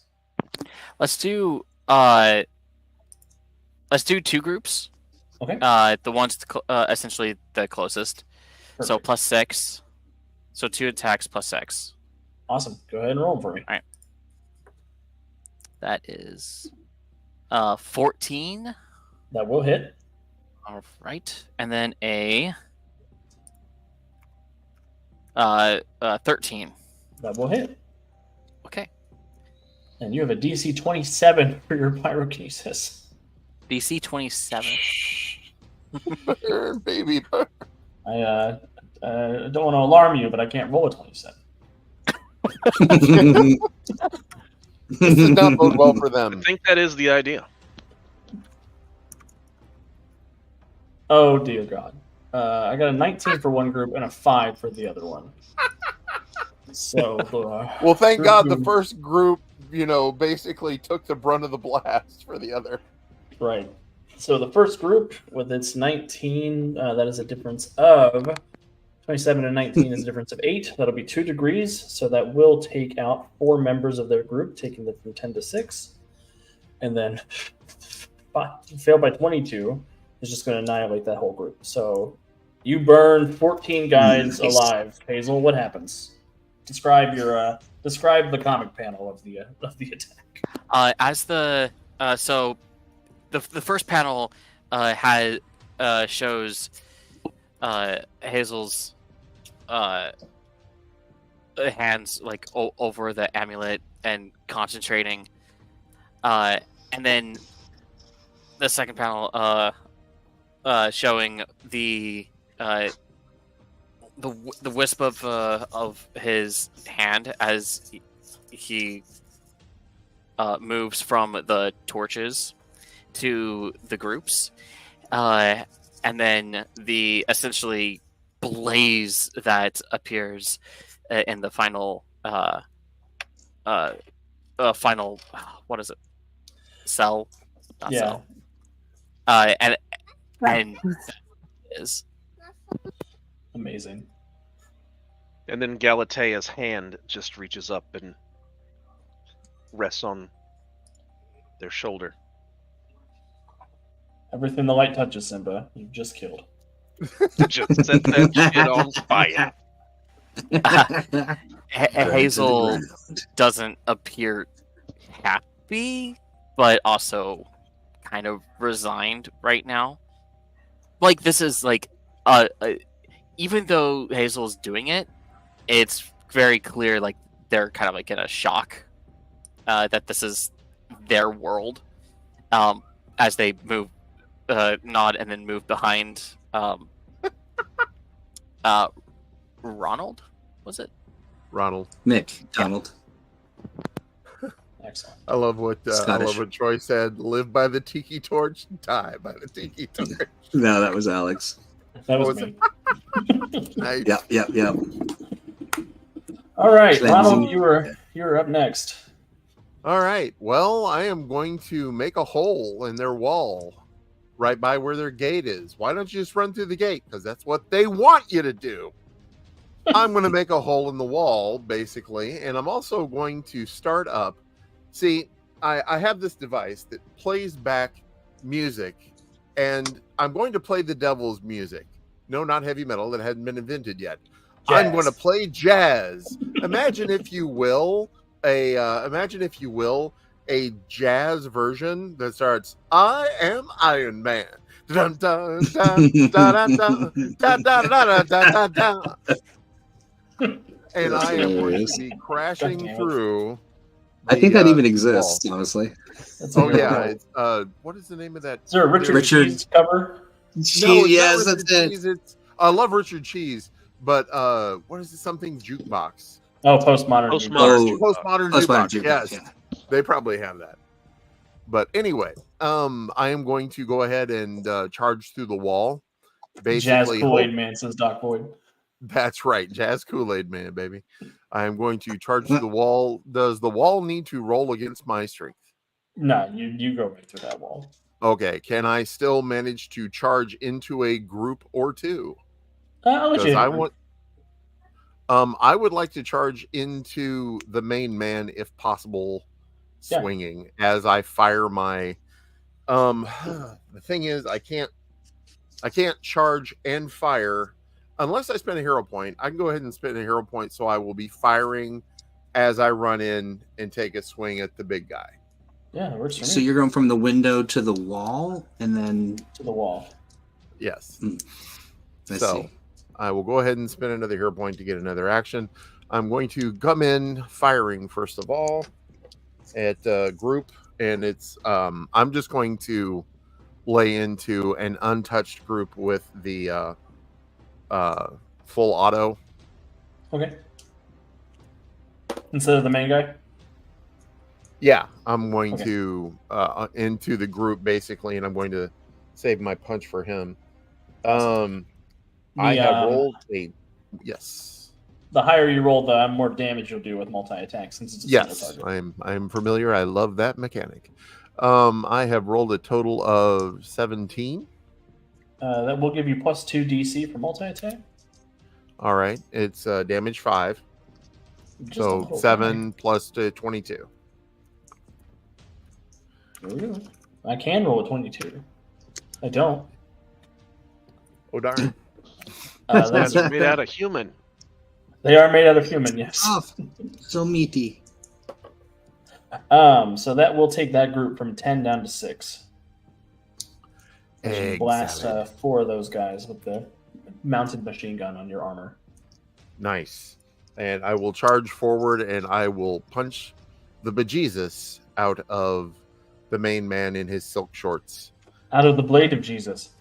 I will punch there will be no bejesus left in him when I am done punching him.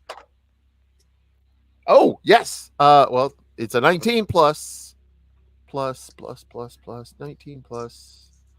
What is my close combat or +6? So 25. That will hit. Let me roll a toughness check. What's your DC on your unarmed? DC. Oh, I've got a strength 10. Is there any other extra damage? I think it's just strength 10. So 25. 25.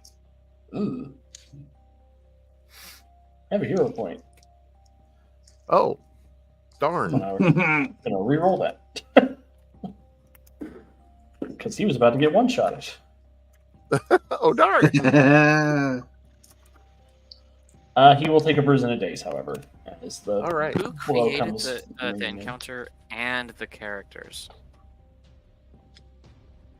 Who did what? What? I'm just the funny aspect of these characters potentially one-shotting multiple. Right, Yeah. baddies. Yeah. My bad. That, to be fair, it definitely feels heroic. Yes. Yeah, it does. Minions are crunchy. Yeah, I love. Delicious. It tastes I good love in milk. You have to soak them, though. Well, they are made out of human. Yes. I The mean, way I they mean, like it. Crispy human. Yeah. That's what I yell at Stop people in putting me in the crosswalks when they glass of don't.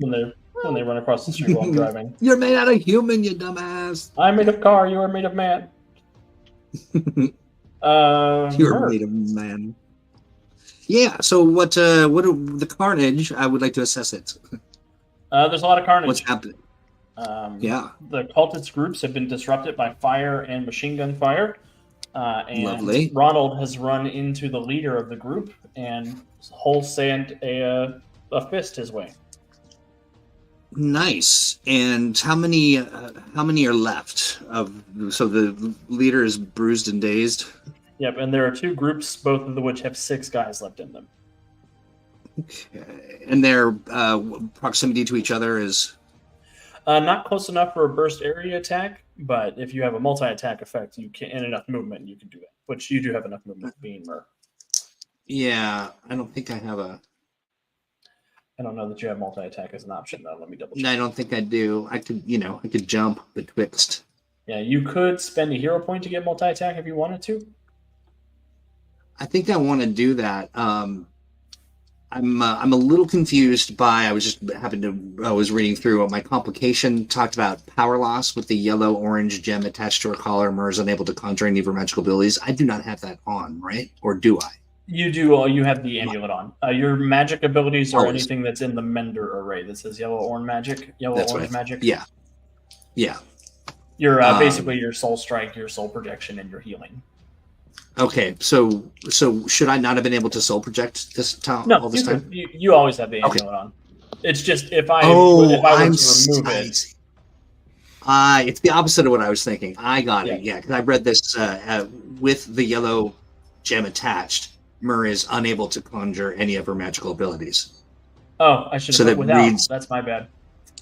Aha. Okay, great. Well, then I was feeling guilty that I was giving myself too much leeway over it. That I was like, but anyway, now that I it's didn't sorted, give you enough letters. That's my bad. no worries. Solved. Okay, so I'm going to. I want to use it like a sort of a mixture of my acrobatics and speed to, get close, claw bite, and I might as well target the main dude. He looks like he's ready to be picked off.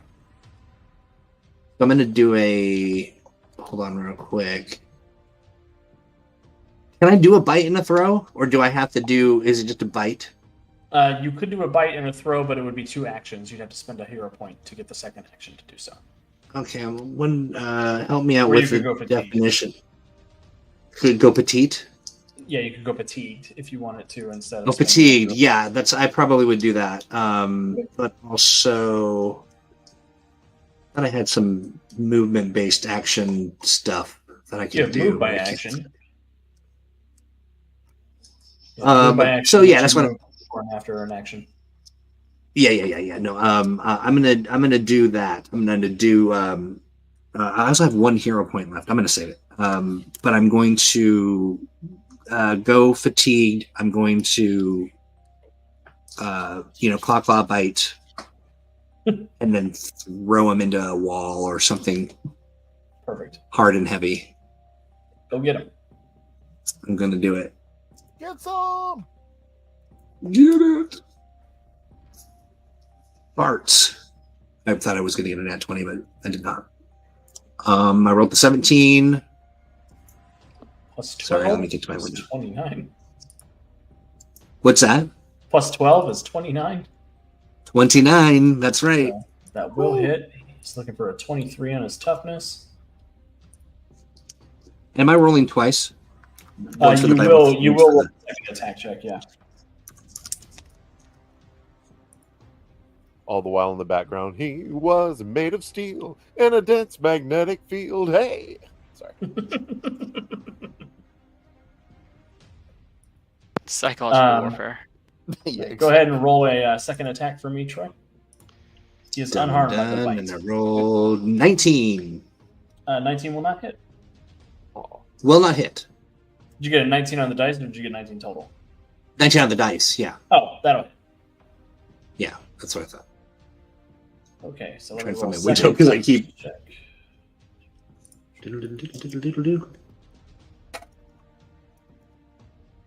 He does take a bruise from the second attack. but the bite didn't seem to do anything. But the throw seems to have hurt him. And it has put him out of position, which is annoying for him because now he's dazed and can't move and attack. Dazed and confused? Dazed and confused. That's more my problem than your guys' problem, though. Actually, that's the next song on my where's track. my- Dazed and confused. Man. Good job, Mur. Galatea. All right. Anticipating going into a place where magic does not work, Galatea is looking at the, to quote another song, "In the Fields the Body's Burning." Dun-dum. And looking at one of those Tommy guns. So I am going to spend a hero point and inspire my allies. I have Inspire 3. So Perfect. everyone will get a +3 bonus until my next turn, beginning or end of my next turn. Start of your next turn. Start of my next turn. Okay. And then I'm going to try to move near one of the fallen human supremacists. Yeah, you're easily able to get over there and grab a gun if you want. All right. I will do that. Perfect. How do you inspire your allies? I stand up and, like, stiff-necked, very regal. I make this, like, impassioned statement, but it is in literal Greek. But it sounds really good. And then I stride across. I pick up a Tommy gun. I charge the action, and I turn back and say, "Well." I cast good vibes. Exactly. Cast good vibes, yeah. And we go, aggression. yay! My character To is what you meanwhile said. going like, I cast I'm aggressive going to- haughtiness. my character is making a mental note. I must ask this person out afterwards. I've never seen a more beautiful woman in all my life. Is there a so is that what is a support team check? If you were going to do a team check, you get a +5 bonus because you have teamwork.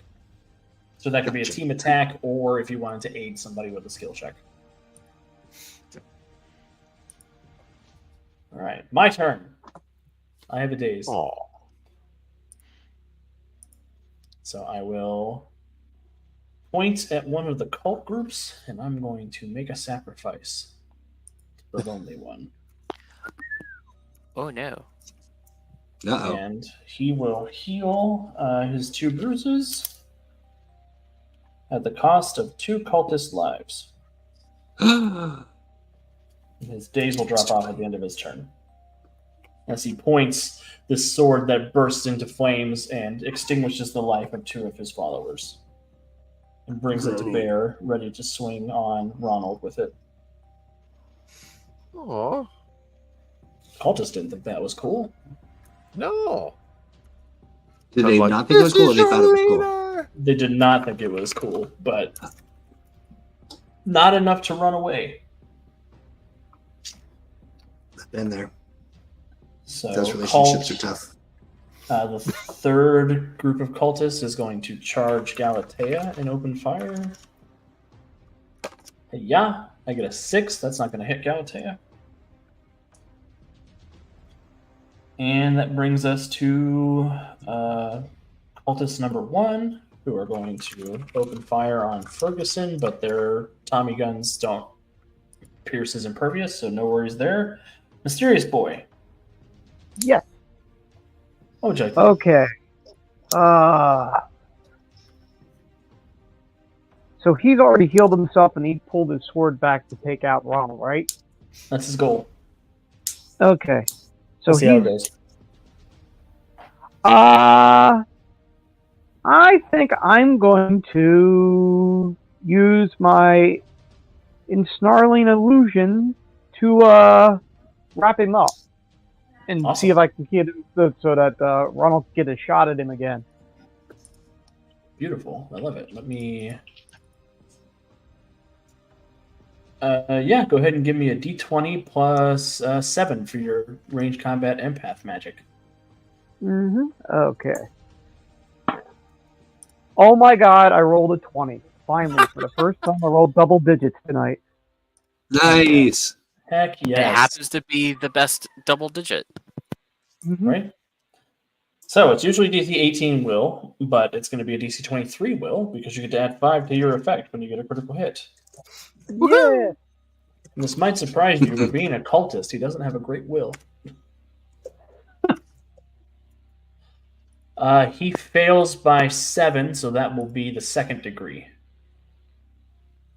So that's immobile and defenseless, right? Yeah, it is. That's not good for me. I hate Okay. that for him. I think that's great. So, defenseless and immobilized, that means 2 things. He's not able to move. He can attack if you come into melee range. But the defenseless is rough. Defenseless means that you guys can attack him as a routine action, so you can just take 10 if you'd like. Or if you do run the risk and roll to hit, if you hit him, it is going to be a free critical hit. So, Mysterious Boy, what does it look Load up like those power attacks. as you illusion him to this snared state? I basically create an illusion of Cthulhu in front of him and have him wrap his tentacles around him, Oh, thereby scaring the Jesus out of him too. And This that's is not my why God. we're really Actually, after oh that my God. bejesus. I punched the bejesus out of him earlier, so he would have had to have had his bejesus putting the re-up. Jesus back in. Maybe this Just is knocked out bejesus. Part of the illusion to make him have bejesus in him. That's the circle of bejesusing. I'm just envisioning now a honeybee with like a beard and an aura of bejesus. So sorry. Oh, I was thinking, yeah. You handled B Jesus, now it's C Jesus. No, There you be go. Jesus. Hazel, back around to you at the beginning of the 2nd round. So who exactly is left? There are 2 groups of cultists left, and then Father Hero is the one who's defenseless and immobilized. So if I were to go all 3 of them, it would be a +5. Plus 5 to hit, yep. I'm gonna try to hit all 3 of them. Awesome. 18 plus 5 is 23. That will hit. 9 plus 5. That's 14 14. will hit. That will Yeah, hit. that's right. And then 13 plus 5. 17. 18. will hit and give you a free critical hit. So let me And, roll for the yeah. cultist first. Oh god. Hazel, why? Hazel, why? The humanity. Precisely. All these cultists For are the about to figure betterment out of why. humanity. All these cultists are about to figure out why my uncle from Vietnam is weird. Oh god. Okay, Hazel, you burn There's a- everybody. They're all gone. What happens? Because the 27 becomes a 32 for the father who's defenseless. So the so with a final swipe of the panel and slash hands from the still flaming pile of bodies previous, the fire jumps over to the final 3 groups, and just lighting them aflame. I love that. Oh my god. That will take us out of combat as everybody's burned alive. Nice. Wait, what happened to Mr. Immobile? He was burned very much. He was, yeah. He Turns was out he's also made of burned. man and not fireproof. Oh, Yeah, so apparently so my 13 was on him, which I guess really did him in. Yeah, Yep. became a DC 32 because of the free crit. Galatea says, when he goes out, we're gonna want that sword. I was gonna Yeah. say we should get that sword and keep it away from humans. I'll use water to Put out the wipe skeleton. away the fire.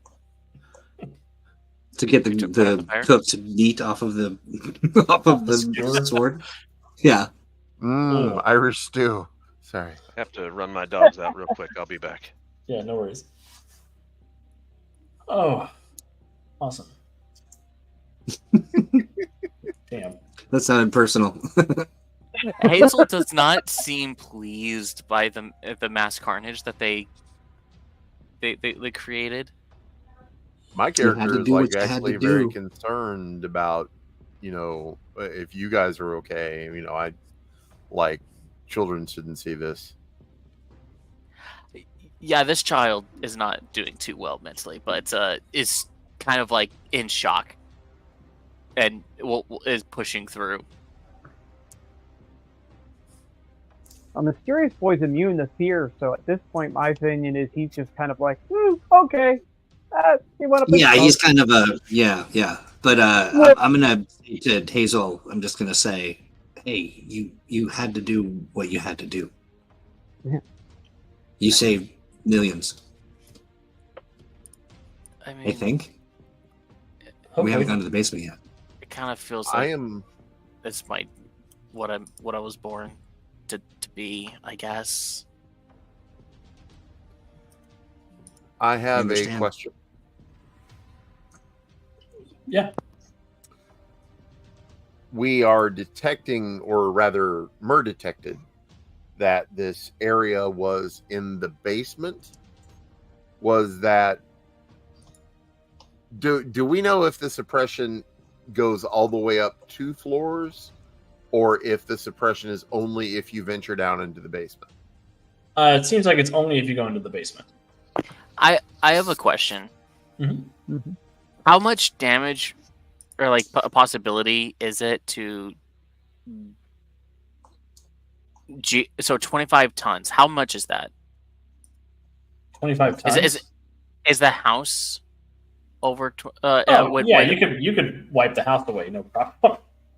so I could wipe the house away without the basement and potentially bring up the basement upwards? Yeah, you can give it a shot. Do you have like telekinesis? I have Geokinesis. I have geokinesis. There you go. You're like the last airbender.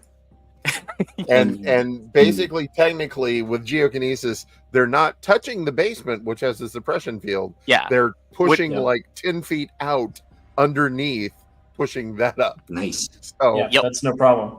I'm not touching you. I'm not touching you. exactly. All right, so I'm nat 20. Fuck. Beautiful. Beautiful. we So- watched the house raise like an elevator, essentially. Essentially, yes. So yeah, you This is raise the awesome. house out. You're able to rip the walls of the basement apart so that you can see inside. And sure enough, inside there is the dead body of Kieran and Kelly. Oh, It has been arrayed out. You can see it looks like they tortured him for a considerable amount of time, oh. seemingly trying to figure out exactly what made Julian Monroe tick. Mm. I'll give you guys a little bit of yada yada since everybody who could answer these questions is dead. Sorry. It's okay. I'm sure we found somebody inside. Yeah, there's a journal. I mean, everybody inside is throwing up because the house moved. Right. They just saw all their friends get incinerated We before their very wanted eyes. to talk to you about your house's extended warranty. Not your house is extended. We were wondering if you accepted Jesus Christ as your personal savior. No, not your Jesus, ours. We did. right. That was our whole thing. Not your B Jesus, but our D Jesus. That's right. Yeah. Not horrible Jesus. Not be Jesus. So, you do find records of them figuring out what Julian Monroe was from Victor Dietz, and trying to isolate exactly which body Julian was going to be in during which time. And then they nabbed Kieran Kelly, knowing that Julian was inside him. The goal was to basically bring Julian into such a point that they could torture him and dissipate him, with the hopes that he would not continue jumping into other people. They didn't know that the side effect of Julian's death would be the threat to destroy everyone.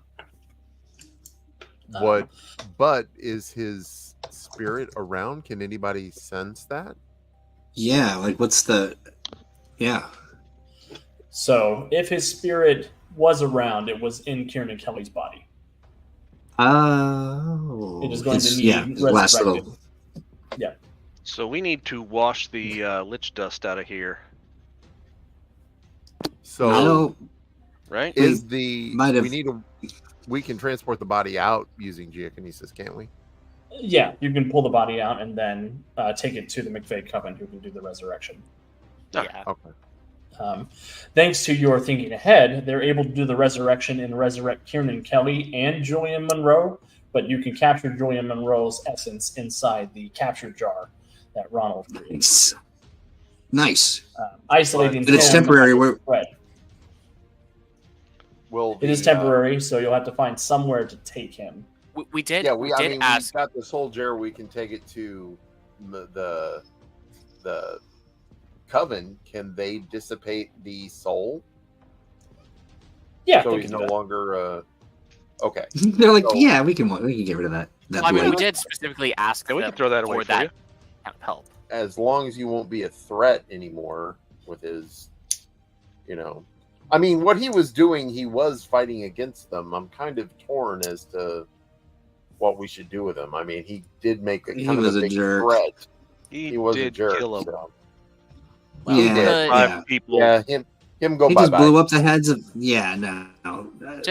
Yeah. No, my family he can gotta go. Give him to the the city can witches. trust my family, the McVeighs, to handle this. But how happy is that Irish mobster that, yeah, here he is. He's alive now and not possessed. So, yeah.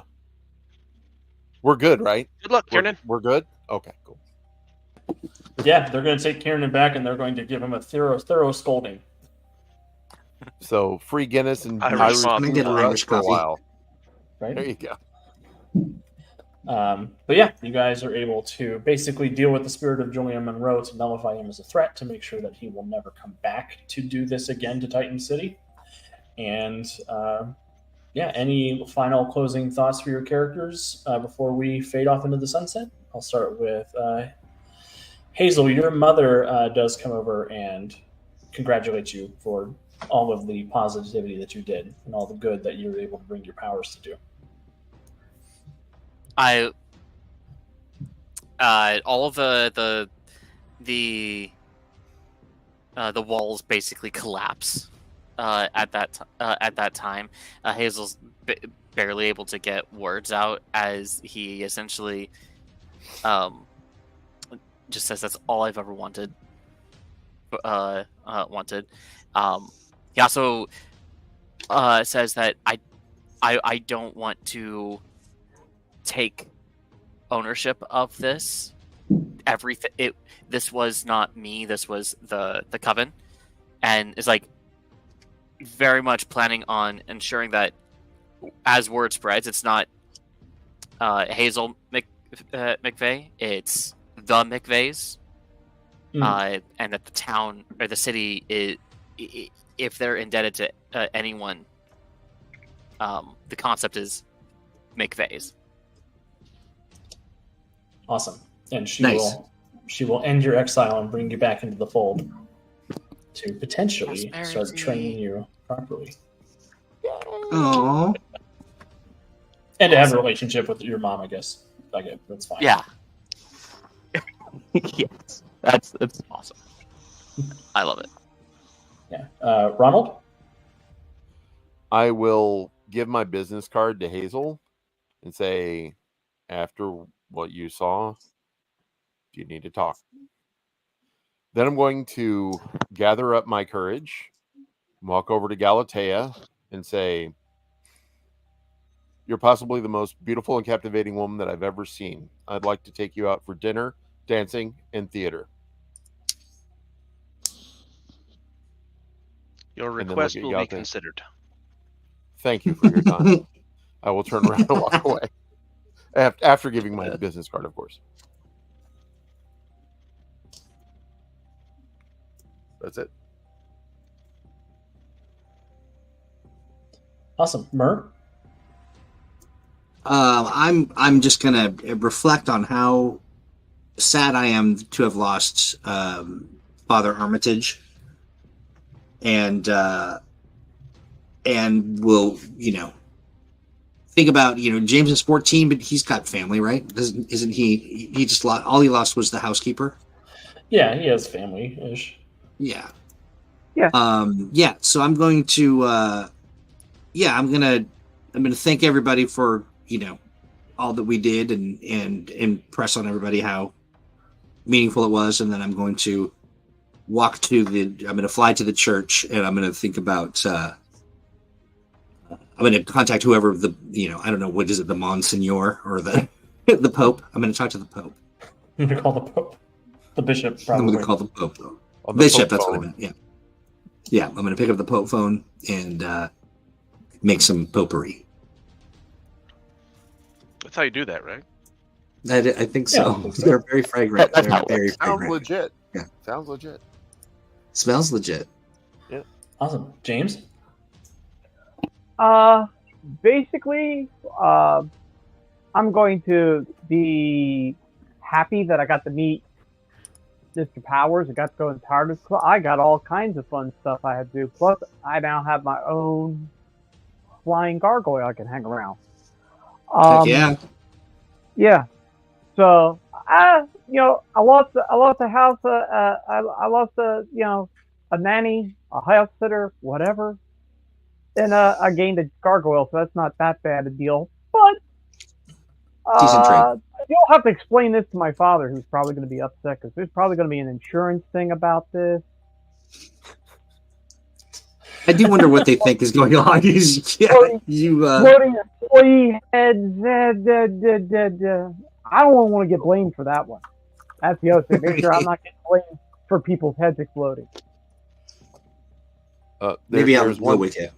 One final thought, though, on that guy at the very beginning who touched the red switch. I'm going to make sure him and his wife have a lot of information about adoption. Oh, no. That's awesome. And Galatea? Galatea will address the entire McVeigh coven, thanking them for their assistance in protecting Titan City, and specifically protecting the Amazons in Titan City. And I will offer the aid of the Amazons should they require it. And after that, I look at Hazel and give a very pointed nod. Returning back to I forget the name of the place that the Amazons hang out. The Blackburn House. Blackburn House. Returning back to Blackburn House, Galatea finalizes all the preparations for the Thanksgiving meal for all the women in Titan City that are unable to have Thanksgiving with their families. And after overseeing all that, she goes back to her office, chamber, whatever, and she calls the Metal Man. Awesome. Aww. That's so sweet. Do you like musicals? I'm partial to musicals. Anyway. No. It's time for Singing in the Rain, or whatever they did in the 20s. Awesome. Nice. Well, I don't think thank you you, inside. everyone. With that, you guys have successfully vanquished the last rites. You have defeated the Children of Adam, Yay! and brought Julian Monroe to justice. We did it. Yay! I mean, I think we accomplished everything. We did. Yeah, no, Yeah, that was I a had a great, really good time. it's a great run. Good job. That was a guys. lot of fun. Oh yeah, definitely. Thank you, Alex, Oh, yeah. for GMing. Thanks, Yes, Alex. thank It was you. super I very fun. much appreciate it. Yeah, You rock. anytime. It was a ton of fun. I want to remind everybody that watching this on demand, you can pick up even more mutants and masterminds related, affiliated games like the last one we just released, which was Chrono Crisis Uno #1, right? That's true. Two more on the way? Day. There are 2 more on the way. Yeah. Absolutely. I'm presently. going to drop a link. I'm going to drop a link to that. And then, of course, we can't, we'd be remiss if we did not mention the fact that we've got a big backer kit launch for the next books for the Expanse RPG Transport Union Edition. Oh my And god, that we art are is gorgeous. 4,068 people have signed up. It's tremendous. It's gangbusters. It means quite a bit, but you want to sign up as well because that's the only way you'll know when to pick up your. Why does Troy have a booty? Oh, a body. So I have both. Because body all the and a booty. squats. That's why you just got one of those. That's right. Also, yeah, I was born with it. But the Expanse RPG Transport Union Edition is amazing. And a lot of surprises, a lot of very cool things that you can get. You'll get a free set of proto-molecule dice if you're an early backer, which means free dice. Proto-molecule, and no less. Yeah. Which is, of course, we're making miniatures. We're making not just ships, but also crew. So it's your ships, your crew in the palm of your own hand. I mean, come on. It's going to be a lot of fun. And then that's just the tip of the iceberg. There's so much more. We haven't even hinted about our stretch goals. It's a lot of good stuff and a lot of good stuff for you. So you want to definitely be in on that list. So head on over there. Make sure you're signed up to be notified so you know exactly when things pop off and be the first ones to get all the goodies before they go away. That's all I got. Thank you, friends. Yeah. I do It want was a blast. Oh yeah. We got M&M Monday on Monday, so be sure to check in for that. Heck of yes. Yeah, I do sometimes need a meat suit. Yeah. Does anybody want to say anything, say goodbye, plug anything before we get out of here, and then we'll get out of here? Atomic Think Tank. Oh, yeah. I just want to plug the Atomic Think Tank. Get on over there. Get in the tank. Read some articles. Write some articles. Share, talk, chat with all your fellow mutants and masterminds and Age fans as well. That Expanse backer kit is coming, and you can get in the get in the tank and talk with them and chat in the Expanse chat. So get in there. Yeah, lots of good stuff. Yeah, members of the think tank are the casts for these games. So if you want to play with me, that's right. Play with, Ian Cape and Cowl. Cape and Cowl Club. Cape and Cowl Club. $8 for a lot of good stuff. And I think that's it. I feel like we've shilled enough for Green Ronin. Anybody want to talk about some of their stuff? Is it okay for me to yes plug my stream? So yes, please. At Twitch, I what is my channel? Oh, I don't even know. Grey Matter's Game Mastering? Yeah, Grey Matter's Game Master, Grey Matter GM. It's most days of the week, around 8:30 p.m. I stream some sort of game, usually GTA 5 RP or Conan Exiles RP. Cool. So I'll be around there. Well, that's phenomenal. I just dropped his link for his Twitch channel in chat.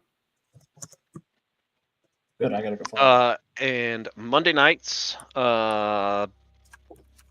for at least a little bit longer, I'm on Twitch at Roll Hit Die, doing the Cape City Chronicles, Mutants and Masterminds actual play. I can find previous episodes on YouTube, Roll Hit Die, ROLE, Hit Die. and we're having a lot of fun over there. So come check it out. Absolutely. How about you, William? I don't have much else to plug. I'm not plugging any. I think for myself, I'll plug for somebody else that we had in the think tank and isn't here. At least I don't think he's here today. Is RC, who we mentioned in the think tank, had Yeah. obviously that tragedy with his home, and hopefully people can donate to the GoFundMe now, and hopefully it can get him back up and running. And if he lost all that stuff in his home, that's got to be, obviously I've had problems, Sorry. but I know what kind of those are. It's our buy the man a pair of underpants for the cost of one pair of underpants. And maybe You get can his send- Oh yeah, and maybe What was get that? some of his books back for him too. He lost his book. You know, it's there's just nothing like losing everything in a fire. You will remember for decades. It's like, oh, what a thing! Did I lose that in the fire? It's really traumatic. And his Now, kitty fortunately, cat, he's Prince Zuko, is still missing, and we pray for his safe return. we do indeed. Yeah, we do. RC is a good friend and would have been here with us tonight. Worried about for that, but he's. I will say this. He texted me during the actual play, said he was very happy to have seen our underwear campaign for him and his roommates, and it lifted his spirits and in the response that everybody had. Yeah, I know. Yeah, both RC and his roommates, but he was very grateful and also very tired and also very sort of like everything. Where do I start? You know, I'm like underpants, I guess. There we go. All right, friends. Awesome. Well, until we see you Cool. next time, make good choices, play a game for yourself, and we'll see you when we see you. Bye. Bye.